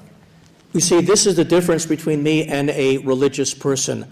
I'm subject to evidence. Religions don't change regardless of the evidence, but an empirically minded atheist like me would. If right now Muhammad and I were levitated to the ceiling, if my father, who was dead for 18 years, walked in this room right now in his inimitable Yiddish accent, and I recognized him asking me why I'm not in my office working, and then floated in the air and said, both of you, Mormonism is the true religion. If Muhammad and I right now were teleported to Mecca, and I saw the most amazing astronomical displays telling me to become a Muslim right away, I would. Now, you might say, well, this is the result of an advanced space alien, but being an evidentialist, I would believe it's a supernatural being until someone showed me that it was advanced space aliens. So the difference between atheists like me and those who subscribe to religion is we are open to changing if we have direct evidence, whereas there very few religious people who would say, if this happened, I would not believe in God, whereas atheists like me can clearly say, if the following things happen, I will believe in God, but we all know they won't happen. But if they did, I would. Can I add to it? Yes, we get 2 minutes. We both. Yeah. The first point on not being religious, it depends on how you define religion. Because frankly, if you take like an Emil Durkheim approach, who's a sociologist, he defined religion in more broad terms than would be found in vernacularly in dictionaries, for example, which has to be through God or whatever. Frankly, you could make the argument that atheist people are very religious, in so much as they have axioms and they have leaps of faith which they believe in. For instance, if we take, for example, science, and especially something like quantum physics, you don't do the experiments yourself. You rely upon witness testimony. You don't go into laboratory and repeat experiments X amount of times in order to believe it.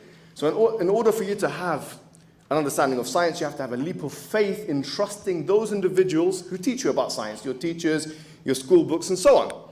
I mean, you believe in equality. And once again, these are precepts which, frankly, are axiomatic, meaning they don't have any evidence to substantiate them. Even John Locke, who is the founder of liberalism, He based it on God, by the way, and that's why in the Declaration of Independence, created beings is being referred to over and over again. So really, you don't have a epistemic right to talk about equality without having some kind of leap of faith, frankly, in those things. So atheists have faith all the time. They have faith in things they don't see. They have faith in things they don't interact with. And what I'm going to say is that this is where, as John Gray said, some people can wrap discussion of ideology in sociological format and make it seem as if it's a-religious. But in fact, it is actually, in terms of its conventions and epistemic weight, the same as any kind of religious belief. As for levitating and so on, well, you believe in levitating, but it just has to happen in the quantum physics realm where things do levitate and things do float. Harry Potter exists in the quantum physics world, but an atheist would never believe it unless a scientist told them. That's belief, that's faith.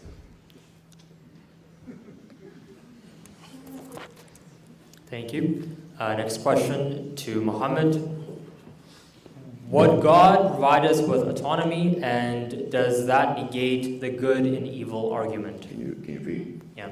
Would God provide us with autonomy, our free will, and does that negate the good and evil argument? Yes, so on Islamic traditionalism, God has endowed us with what you call khiyar, or the idea of choice and free will. And in fact, evil is a necessary part of that, because if you don't have evil, you cannot make a decision. There will just be good and good to decide from. You can't decide from good and good. There has to be good and bad. And therefore, you must be tested. A test makes no sense with the non-existence of evil. A test makes no sense with the non-existence of evil. So sometimes the bad thing can be good for you. وَعَسَىٰ أَن تَكْرَهُ شَيْءٍ وَهُوَ خَيْرٌ لَكُمْ. The Quran says, you could hate something, but it's actually very good for you. And the thing is, on theism, on Islamic theism, we believe in another domain. It's a metaphysical domain, which is Yawm al-Qiyamah, the day of judgment, whereby all of those things that you were wronged in the dunya, the worldly life, you'll be recompensed for that. So we don't believe that when a child dies, that's just a random rearrangement of atoms, as would be the case, by the way, on naturalism.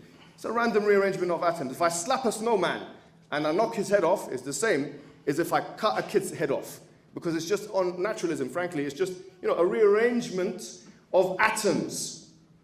And in order for you to make any sense of that, you'd have to impose a subjective value judgment on it, which you'd have to have faith in order to have in the first place. So frankly, I mean, what we believe is that the injustices of this world, Hitler, for example, was a very unjust man, killed 6 million individuals. He will be punished, hopefully, perpetually, in a domain in which the punishment is not limited. Justice cannot be done on naturalism. It can only be done on a kind of system, a metaphysical system, which undoes all of the wrongs that happened in this world.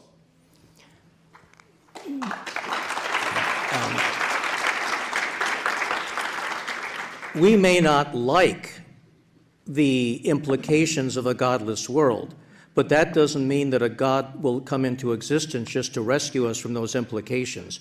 We may not like the fact that we end at death, but that doesn't mean a God will come about just so that we don't end at death if that God doesn't otherwise exist. The concept of free will is given more credit than it deserves. If you have 2 children, you don't let one of your children push the other off a cliff just so as not to interfere in free will.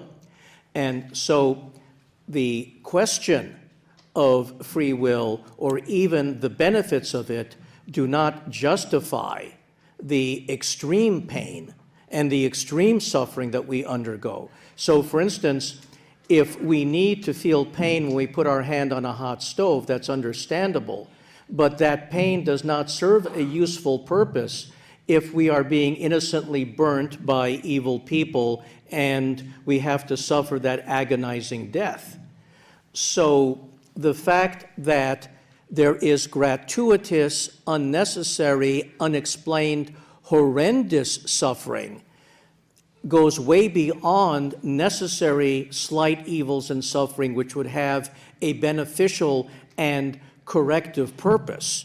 So we can't say that any amount of suffering or any amount of horrible experience is justified because we need that in which to distinguish the good. Even a small amount of evil or a bearable amount of evil is enough to distinguish the good. It is the presence of unexplained, gratuitous, horrendous suffering that is incompatible with an all-good and all-powerful God. Thank you. Last question directed towards Edward. To summarize, essentially, Islam provides objective morality. Do you believe there is such a thing as objective morality? And if so, how would you explain why atheists 30 years ago would object to, say, homosexuality?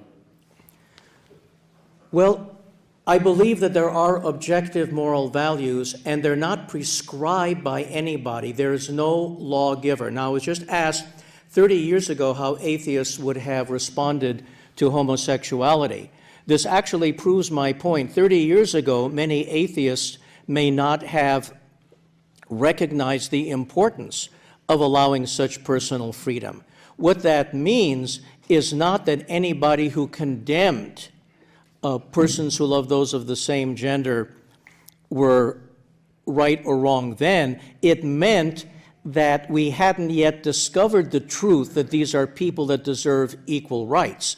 So, for instance, in the 1950s, when I was growing up, people would be arrested for being gay. They would be put in prison for being gay. The fact that we don't do that now, and it's been illegal to do so in any state since 2003, shows that the more we evolve, the more we discover these moral truths. Not that somebody invents them and imposes us on them, that by our natural development, we discover these truths. For instance, it used to be that religious people would burn women accused of being witches.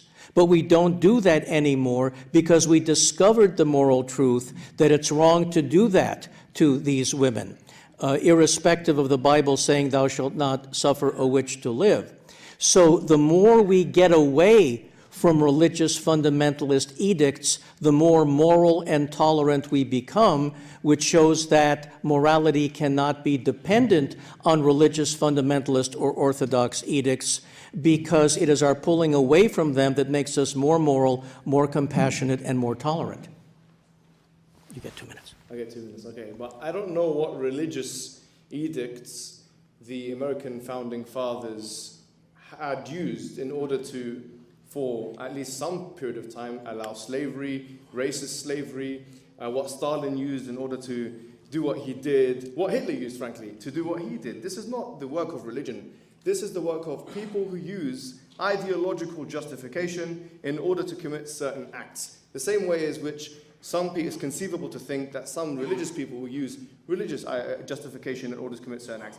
So I don't think there should be an epistemic preferencing of one thing over another here. I think we should just realize that epistemology drives us to certain forces, certain things, and you can't really say, well, religion is better than non-religion. Once again, that would depend on how you define religion in the first place. But having said all of that, I mean, we've talked a lot about gay rights today and all those things, but on the harm principle, which is what John Stuart Mill proposed, part of social liberalism, that you can do whatever you want so long as you don't harm anyone else, well, frankly, that would entail that sex between a brother and sister or a brother and a brother, so long as there's contraception used and there's no deformed babies, that should be allowed as well. And I haven't seen anyone doing incest right activism in America for a very long time. And frankly, on liberalism, that's what you should do. You know, just because they're a minority group of people that are still in the closet, in the incest closet, it doesn't mean now that they should be treated any less on liberalism. So I think we have to be completely honest with ourselves in our social analysis, and if what we're doing is selecting certain social things which have become popular in the 21st century to make a case about God's existence, then I think really we're being academically disingenuous. So I think at the end of the day, whatever principle you're going to have, you have to apply it across the board, and if it is the harm principle on social liberalism, then incest should be allowed in this country, and people should be able to do that.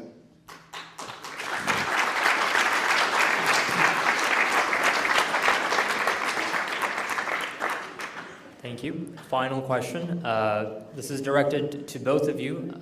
Edward, because you began, I'll start with Muhammad. Please address the viability of Pascal's wager. Well, I mean, Pascal is kind of like, it's not really an argument, to be honest with you, which is why I didn't kind of make it. Pascal was a famous mathematician who talked about, basically making a wager, betting on the fact that God exists because doing otherwise may mean that, you'll die and go to hell and so on, and so therefore it makes sense to do that. What we're saying is that, fair enough, there is some truth in that. I mean, if you think about it, the Quran actually affirms some of that, where it says, قُلْ إِنْ كَانَ مِنْ عِنْدَ اللَّهِ ثُمَّ كَفَرْتُمْ بِهِ. What if it was from God? What if this was from God and you are disbelieving in it? So it's a thought experiment, right? It's more of a thought experiment rather than an argument. So I think the maximum we can do with it is use it as a thought experiment, make people think about death, make people think about the fact that they're going to die, and what kind of ideology or what kind of belief system they want to have with them when they are in their graves, frankly, because atheism will not do anything as a matter of fact. Now, I'm not saying therefore God exists, because that's not an argument. I've made that clear.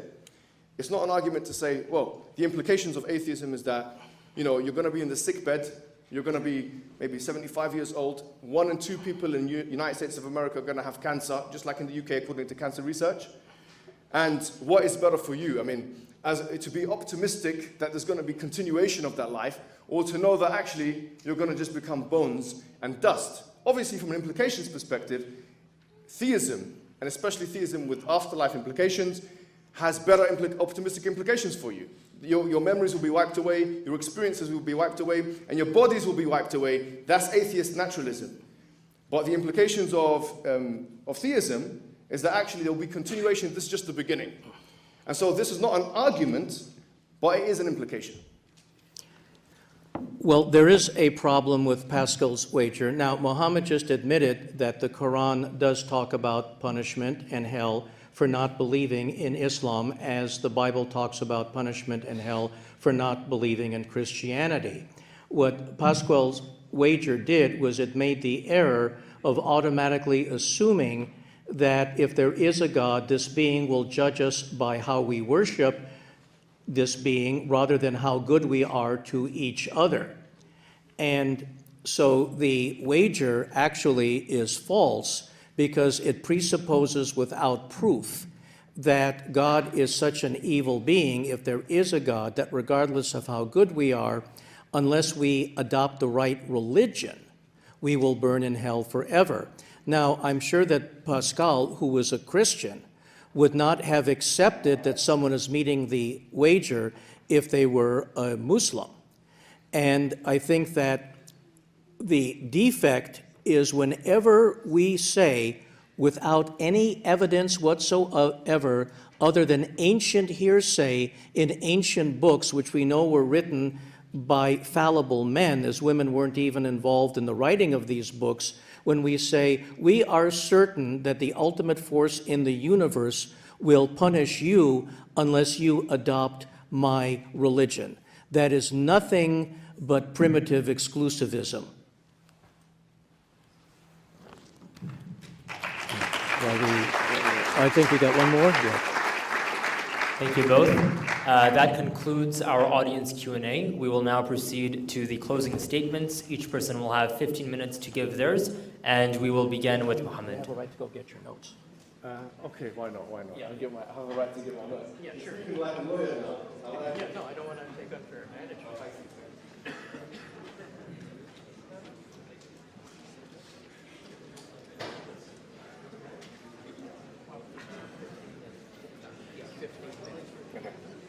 That's 15 minutes. 15, yeah? Yeah.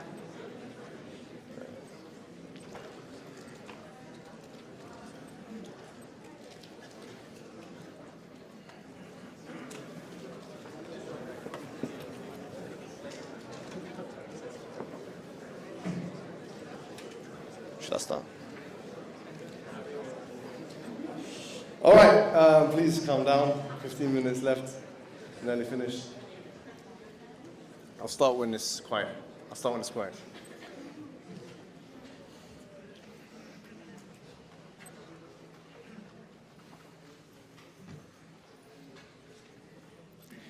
Just to quickly, I'm starting now, just to quickly kind of comment on the last thing that you talked about, ancient hearsay and so on. Democracy is an ancient concept. Liberalism is an ancient concept.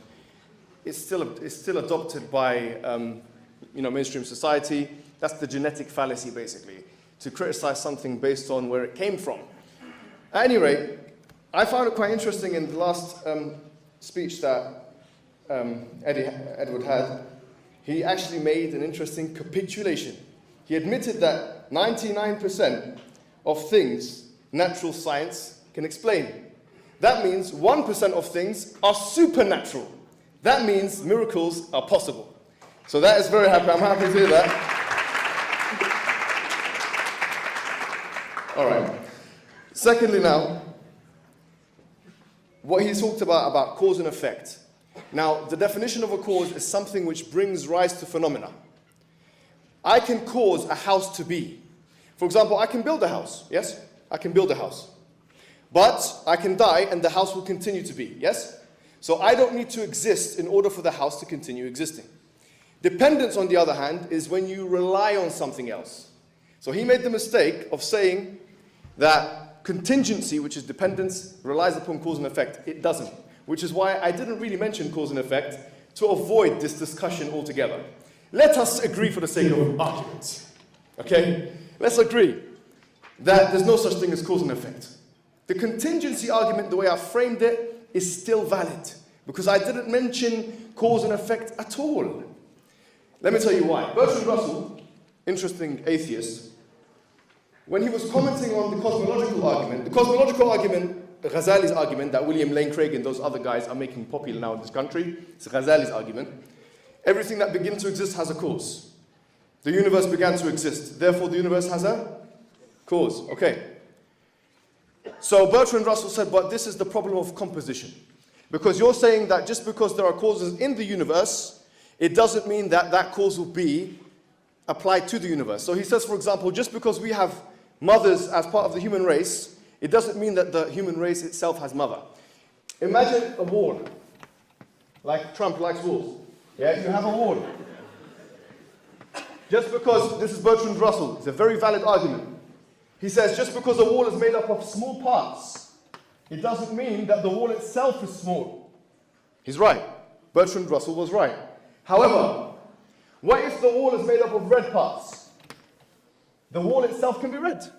So the fallacy of composition is a double-edged sword, because in order for it to be a proper fallacy, it needs to have perfect knowledge of the whole. If you don't have perfect knowledge of the whole, you can't claim it to be a fallacy. So both the theist and the atheist are in a gridlock, because the atheist is saying, well, it can't be the small part, it can't be the big. But the theist is saying, well, the red part can make, red bricks can make a red wall. And both can be possible, but both can be argued against. You see? So this is why I use the contingency argument. Let me bring back the argument that I used. Causation. For the sake of argument, no problem. You can have causation. Let's pretend, there's no causation. Let's pretend. No problem. Let's pretend. It's possible that it can exist, and it's possible that it can't outside the universe on a logical basis.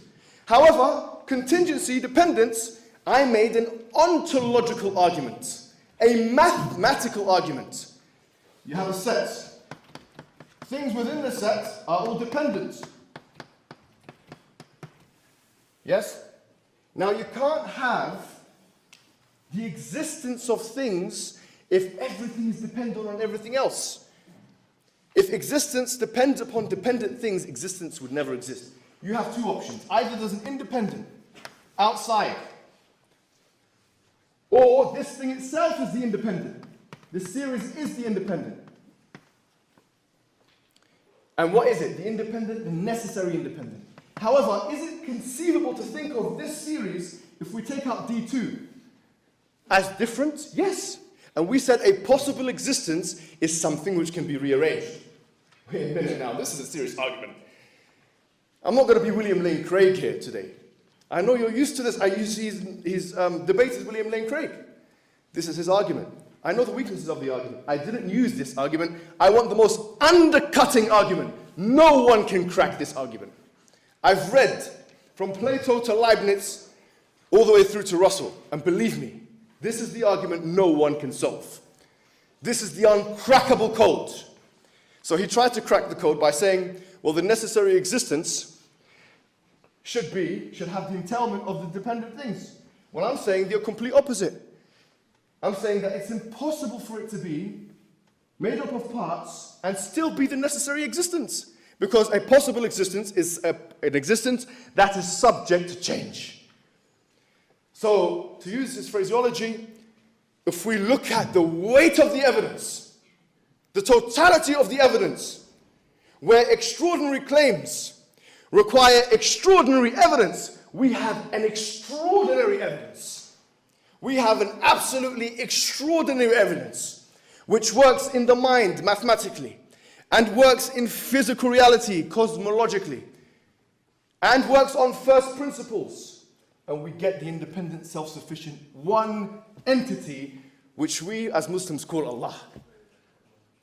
That's it.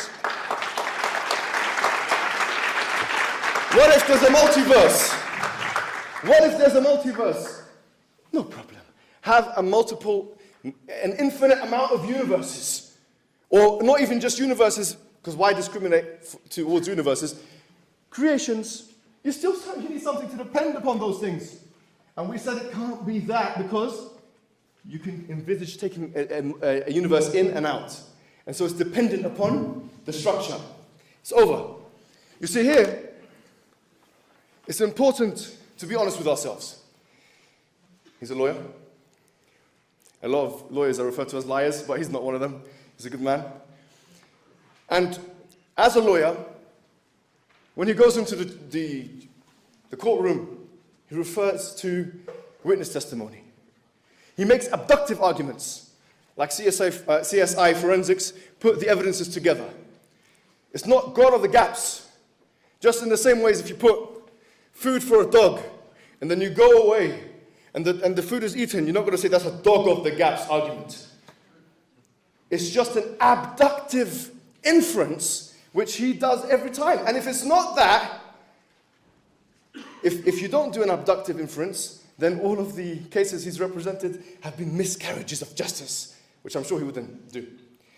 And the point here is this. The point is, when we put the totality of evidence, asking for more evidence, you know what it's like? When we've given you ontological, metaphysical, a priori, a posteriori, scientific, physical, mathematic, probabilistic evidences. It's like asking for a torch when you're in the middle of daylight. Give me a torch. But why do you need a torch, my friend? Everything around you, you're locked into the arguments. Everywhere you go, there's arguments. There's evidence, there's science, even to the extent whereby you're born with that feeling of believing in God. And then you have to socially construct, according to Justin Barrett and others, your atheism. Just like you use other social constructed ideas, like second-wave feminism, liberalism. I don't think people that wrote about liberalism were women, by the way. You were talking about, what about these men? They were all men. Liberalism is written by men. John Locke, John Stuart Mill, Rousseau, Montesquieu, Thomas Hobbes. I don't see any women's names there. So frankly, let's not play these games. What I will say is this. What I will say is, as Muslims, we have additional evidence. And this is the evidence from Revelation. The Quran says, غُلِبَتِ الرُّومُ فِي أَدْنَى الْأَرْضِ وَهُمْ مِنْ بَعْدِ غَلَبِهِمْ سَيَغْلِبُونَ. That the Romans had been defeated in low land, nearby land. And after that defeat, they will become victorious. It makes predictions which materialize. And look at this, just as one piece of evidence. And you can look at my videos for more, but this is just one thing.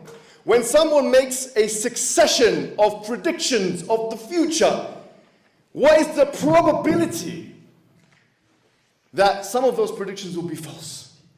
If you add all of those things and you aggregate them in your total probability chart, and you ask the question, if someone makes all of these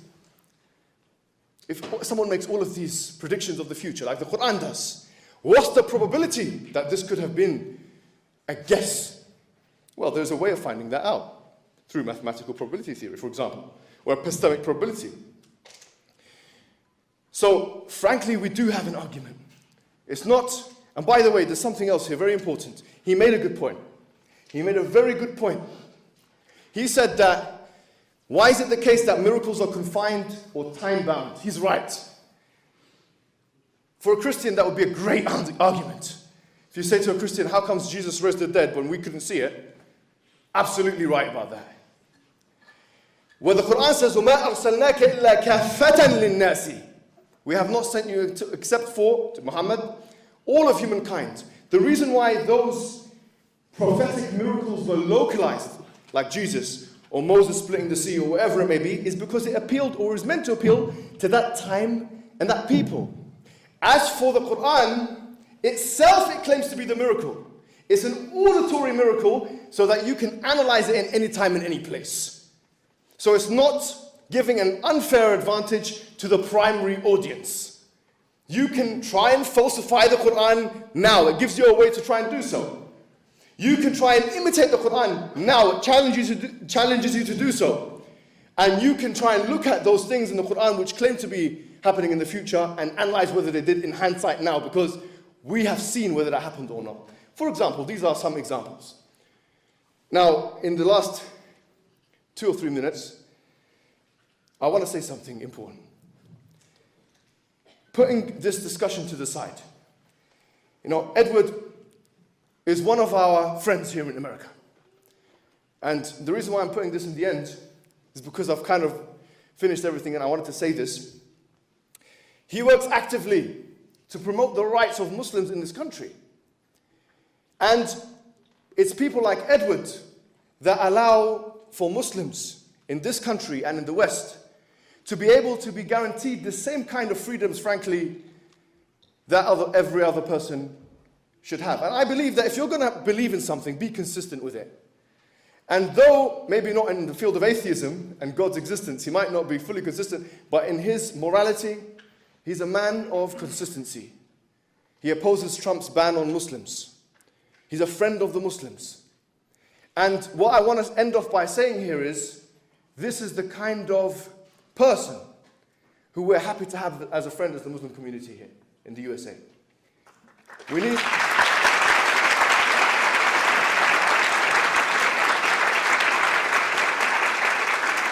Honestly, after things like the Christchurch massacre or other terrorist attacks happening on both sides, bad things are happening, we need to be able to build bridges. I believe Edward is the man, or the kind of person Edward is the kind of person we need to be friends with, we need to invite to our houses, we need to be kind to, we need to show courtesy to, and we need to respect highly, despite religious or ideological disagreements. We will agree to disagree, but we will also agree to agree, where our interests are mutual and where we can oppose a common threat to both of our existences. Edward is consistent because he does not like arbitrariness, which is a theme in liberalism, where one community are not treated the same as another community. If there's a law and you believe in liberalism, let that law be applied to everyone. And he's done some great work. He has done some great work opposing arbitrary kinds of judgments that have happened in different states. And he was telling me about that, and really and truly, we take our hat off to him and people like him.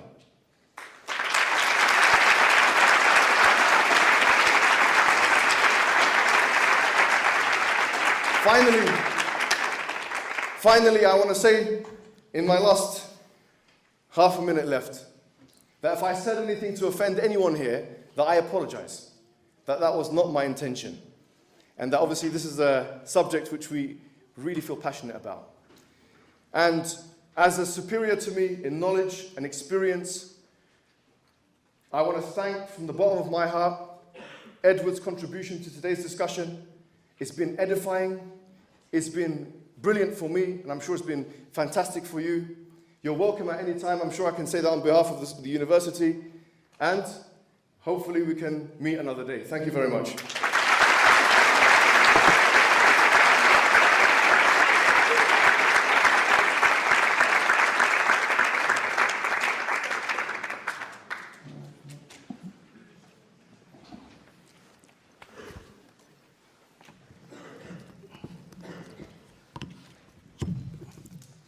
Well, thank you, Mohammed. The issue that Mohammed raises, again, pinning his argument on the concept of a necessary being. Remember, the problem with that is that a necessary fact cannot explain a contingent fact without introducing a new contingent fact in need of explanation. And to see why, notice that a necessary fact cannot explain a contingent fact by entailing it, because then any fact entailed by a necessary fact must itself be necessary, and this sets up the regression all the way back into the past, which Mohammed is trying to avoid. Now, with respect to my comment that 99% of all scientific discoveries will show to be natural, that doesn't mean the 1% will be supernatural. It means the opposite. It means the likelihood of anything being supernatural is very implausible. And the way I said it was that unless something appears miraculous, like the stars rearranging themselves, telling us what to do, it is a God of the gaps argument. As far as the Quran's prediction is concerned, both the Quran and the Bible have failed to make the kinds of pure predictions which would show the supernatural. Now, with respect to the Quran, it was finished in 632, but it was not codified into a final written form until 18 years later in 650 by the Caliph Uthman. And now the only earliest version we have of a 90% complete Quranic text is from the mid 8th century, which could be almost 80 years after the Quran was initially given to Muhammad. Now, another problem is with respect to translations. Every time I point out something to Muhammad about the translations that I have before me, even 8 or 9 of them, his response is he disagrees with the translation. I don't necessarily disagree that Muhammad might understand the Quran in the original Arabic far better than all these translations. My argument is from divine hiddenness. If the Quran is God's ultimate revelation to humanity, it is inconsistent with that purpose for us who speak only English not to have a reliable translation. Muhammad was not able to demonstrate how an immaterial, incorporeal being created time and space. See, what Muhammad was trying to do as a valiant attempt was to rescue some vestige of the supernatural from a purely natural universe, and ultimately it was unsuccessful. He was not able to refute at all my argument from evolution. He did not refute my argument from evil. He was not able to explain how an all-powerful God that can prevent a lot of evil still has to allow so much evil. He did not adequately refute my argument from divine hiddenness because he was not able to give a reason why a God who wants us to know his will would withhold the very evidence that we need to be able to believe in that God. I, as an atheist, gave you clear examples of the type of miraculous occurrences which would make me turn into a believer. In fact, if my dead father appeared right now, transported Muhammad and me to Mecca, and told me, and I knew it was my dad, that since dying he realized that Islam was the perfect religion, I would convert right away. So I'm subject to and open to the evidence. The other thing that Muhammad did not refute was my claim that the Quran, like the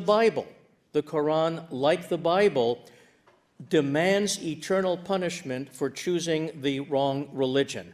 I believe that we human beings have a right to use our reason and sense of justice to say that it is wrong for any all-powerful deity to condemn innocent people to eternal suffering because of an honest mistake in choosing the wrong religion. And so I believe to that extent the Bible and the Quran are equally false. However, I have to say the Quran did improve on the Bible in one area. If you read Jeremiah 19:9, you see that God threatens to make people eat their sons and daughters. In the Quran, there's no such vestige of cannibalism. So if God does exist, I thank him for, in between the Bible and the Quran, taking human flesh off the menu.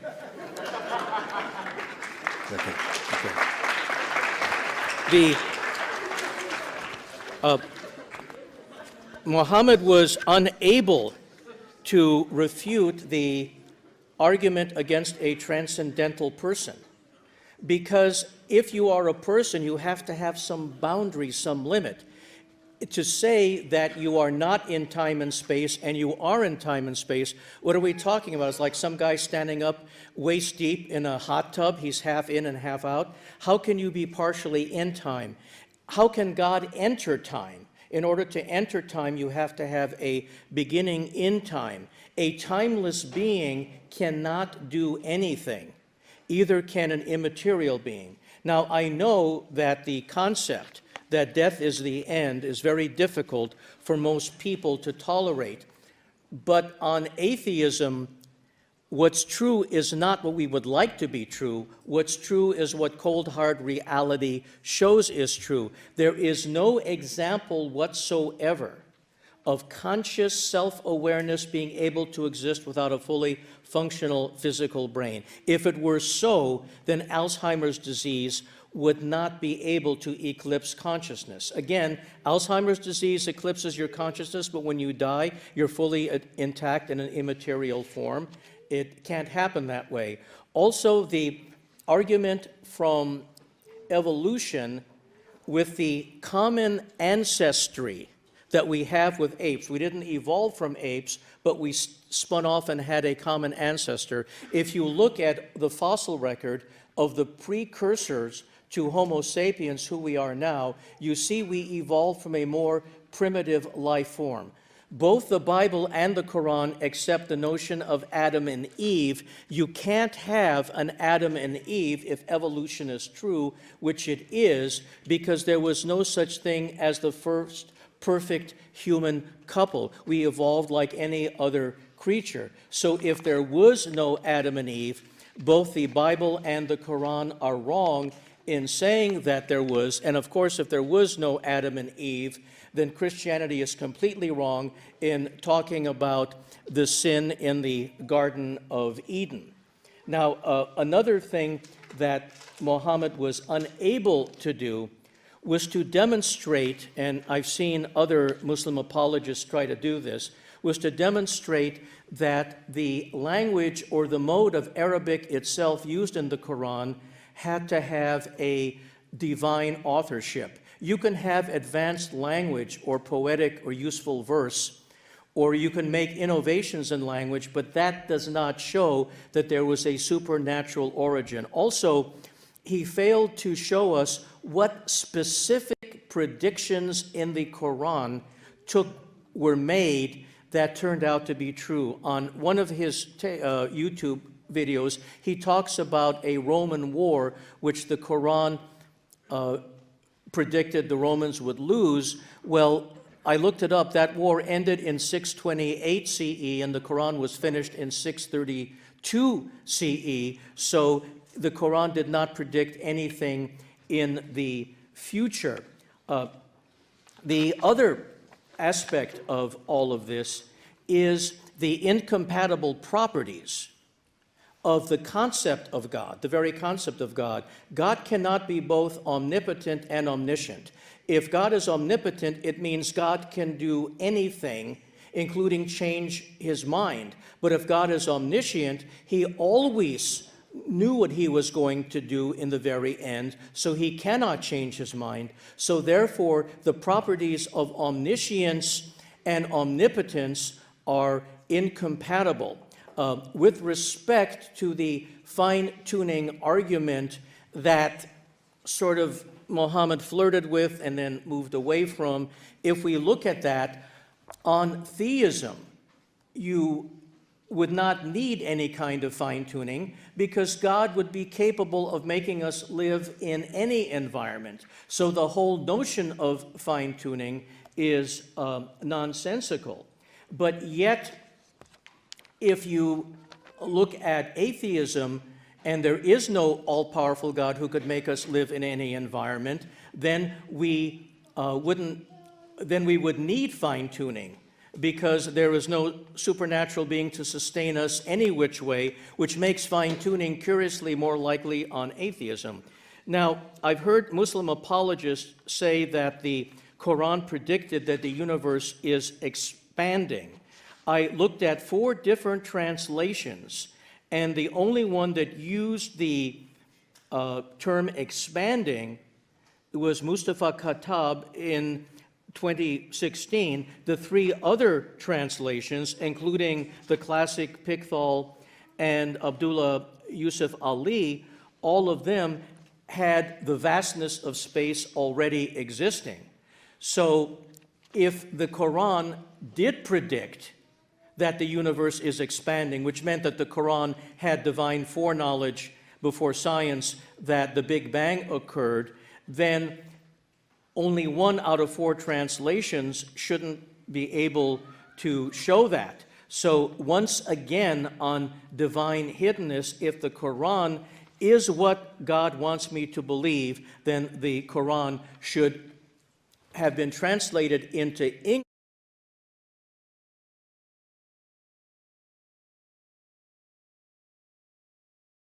True. Also, on the argument from evil, and I've touched upon this, is the distribution of pleasure and pain. On theism, we would expect that horrendous pain would only exist if there's a purpose that would aid our survival or our reproduction. So if I put my hand on the hot stove, it hurts, so I take my hand away. But let's say, again, I or some innocent animal are caught in a forest fire and we're unable to pull away from the pain, and we suffer a horrible death. Well, the pain of that burning to death did not contribute to my survival or reproduction, and so on atheism it's understandable. On theism it's not understandable. I referred earlier to the Bayesian probability analysis. On Bayesian probability analysis, which is widely used, you have to have prior knowledge of something. There's no prior knowledge of the supernatural, so if you use Bayesian confirmation predictive ability, you would not be able to predict the supernatural. If the supernatural existed, there would be evidence of it. If consciousness could exist without a functional physical brain, there'd be evidence of it. If the Bible or the Quran predicted something which could only have been known by miraculous means when it was written, there would be evidence of it. If we humans were specially created, there wouldn't be overwhelming evidence that we evolved from ape-like creatures from a common ancestor with apes. So, with all of the evidence, a cumulative case shows the universe is natural, not supernatural, and that God does not exist. Thank you.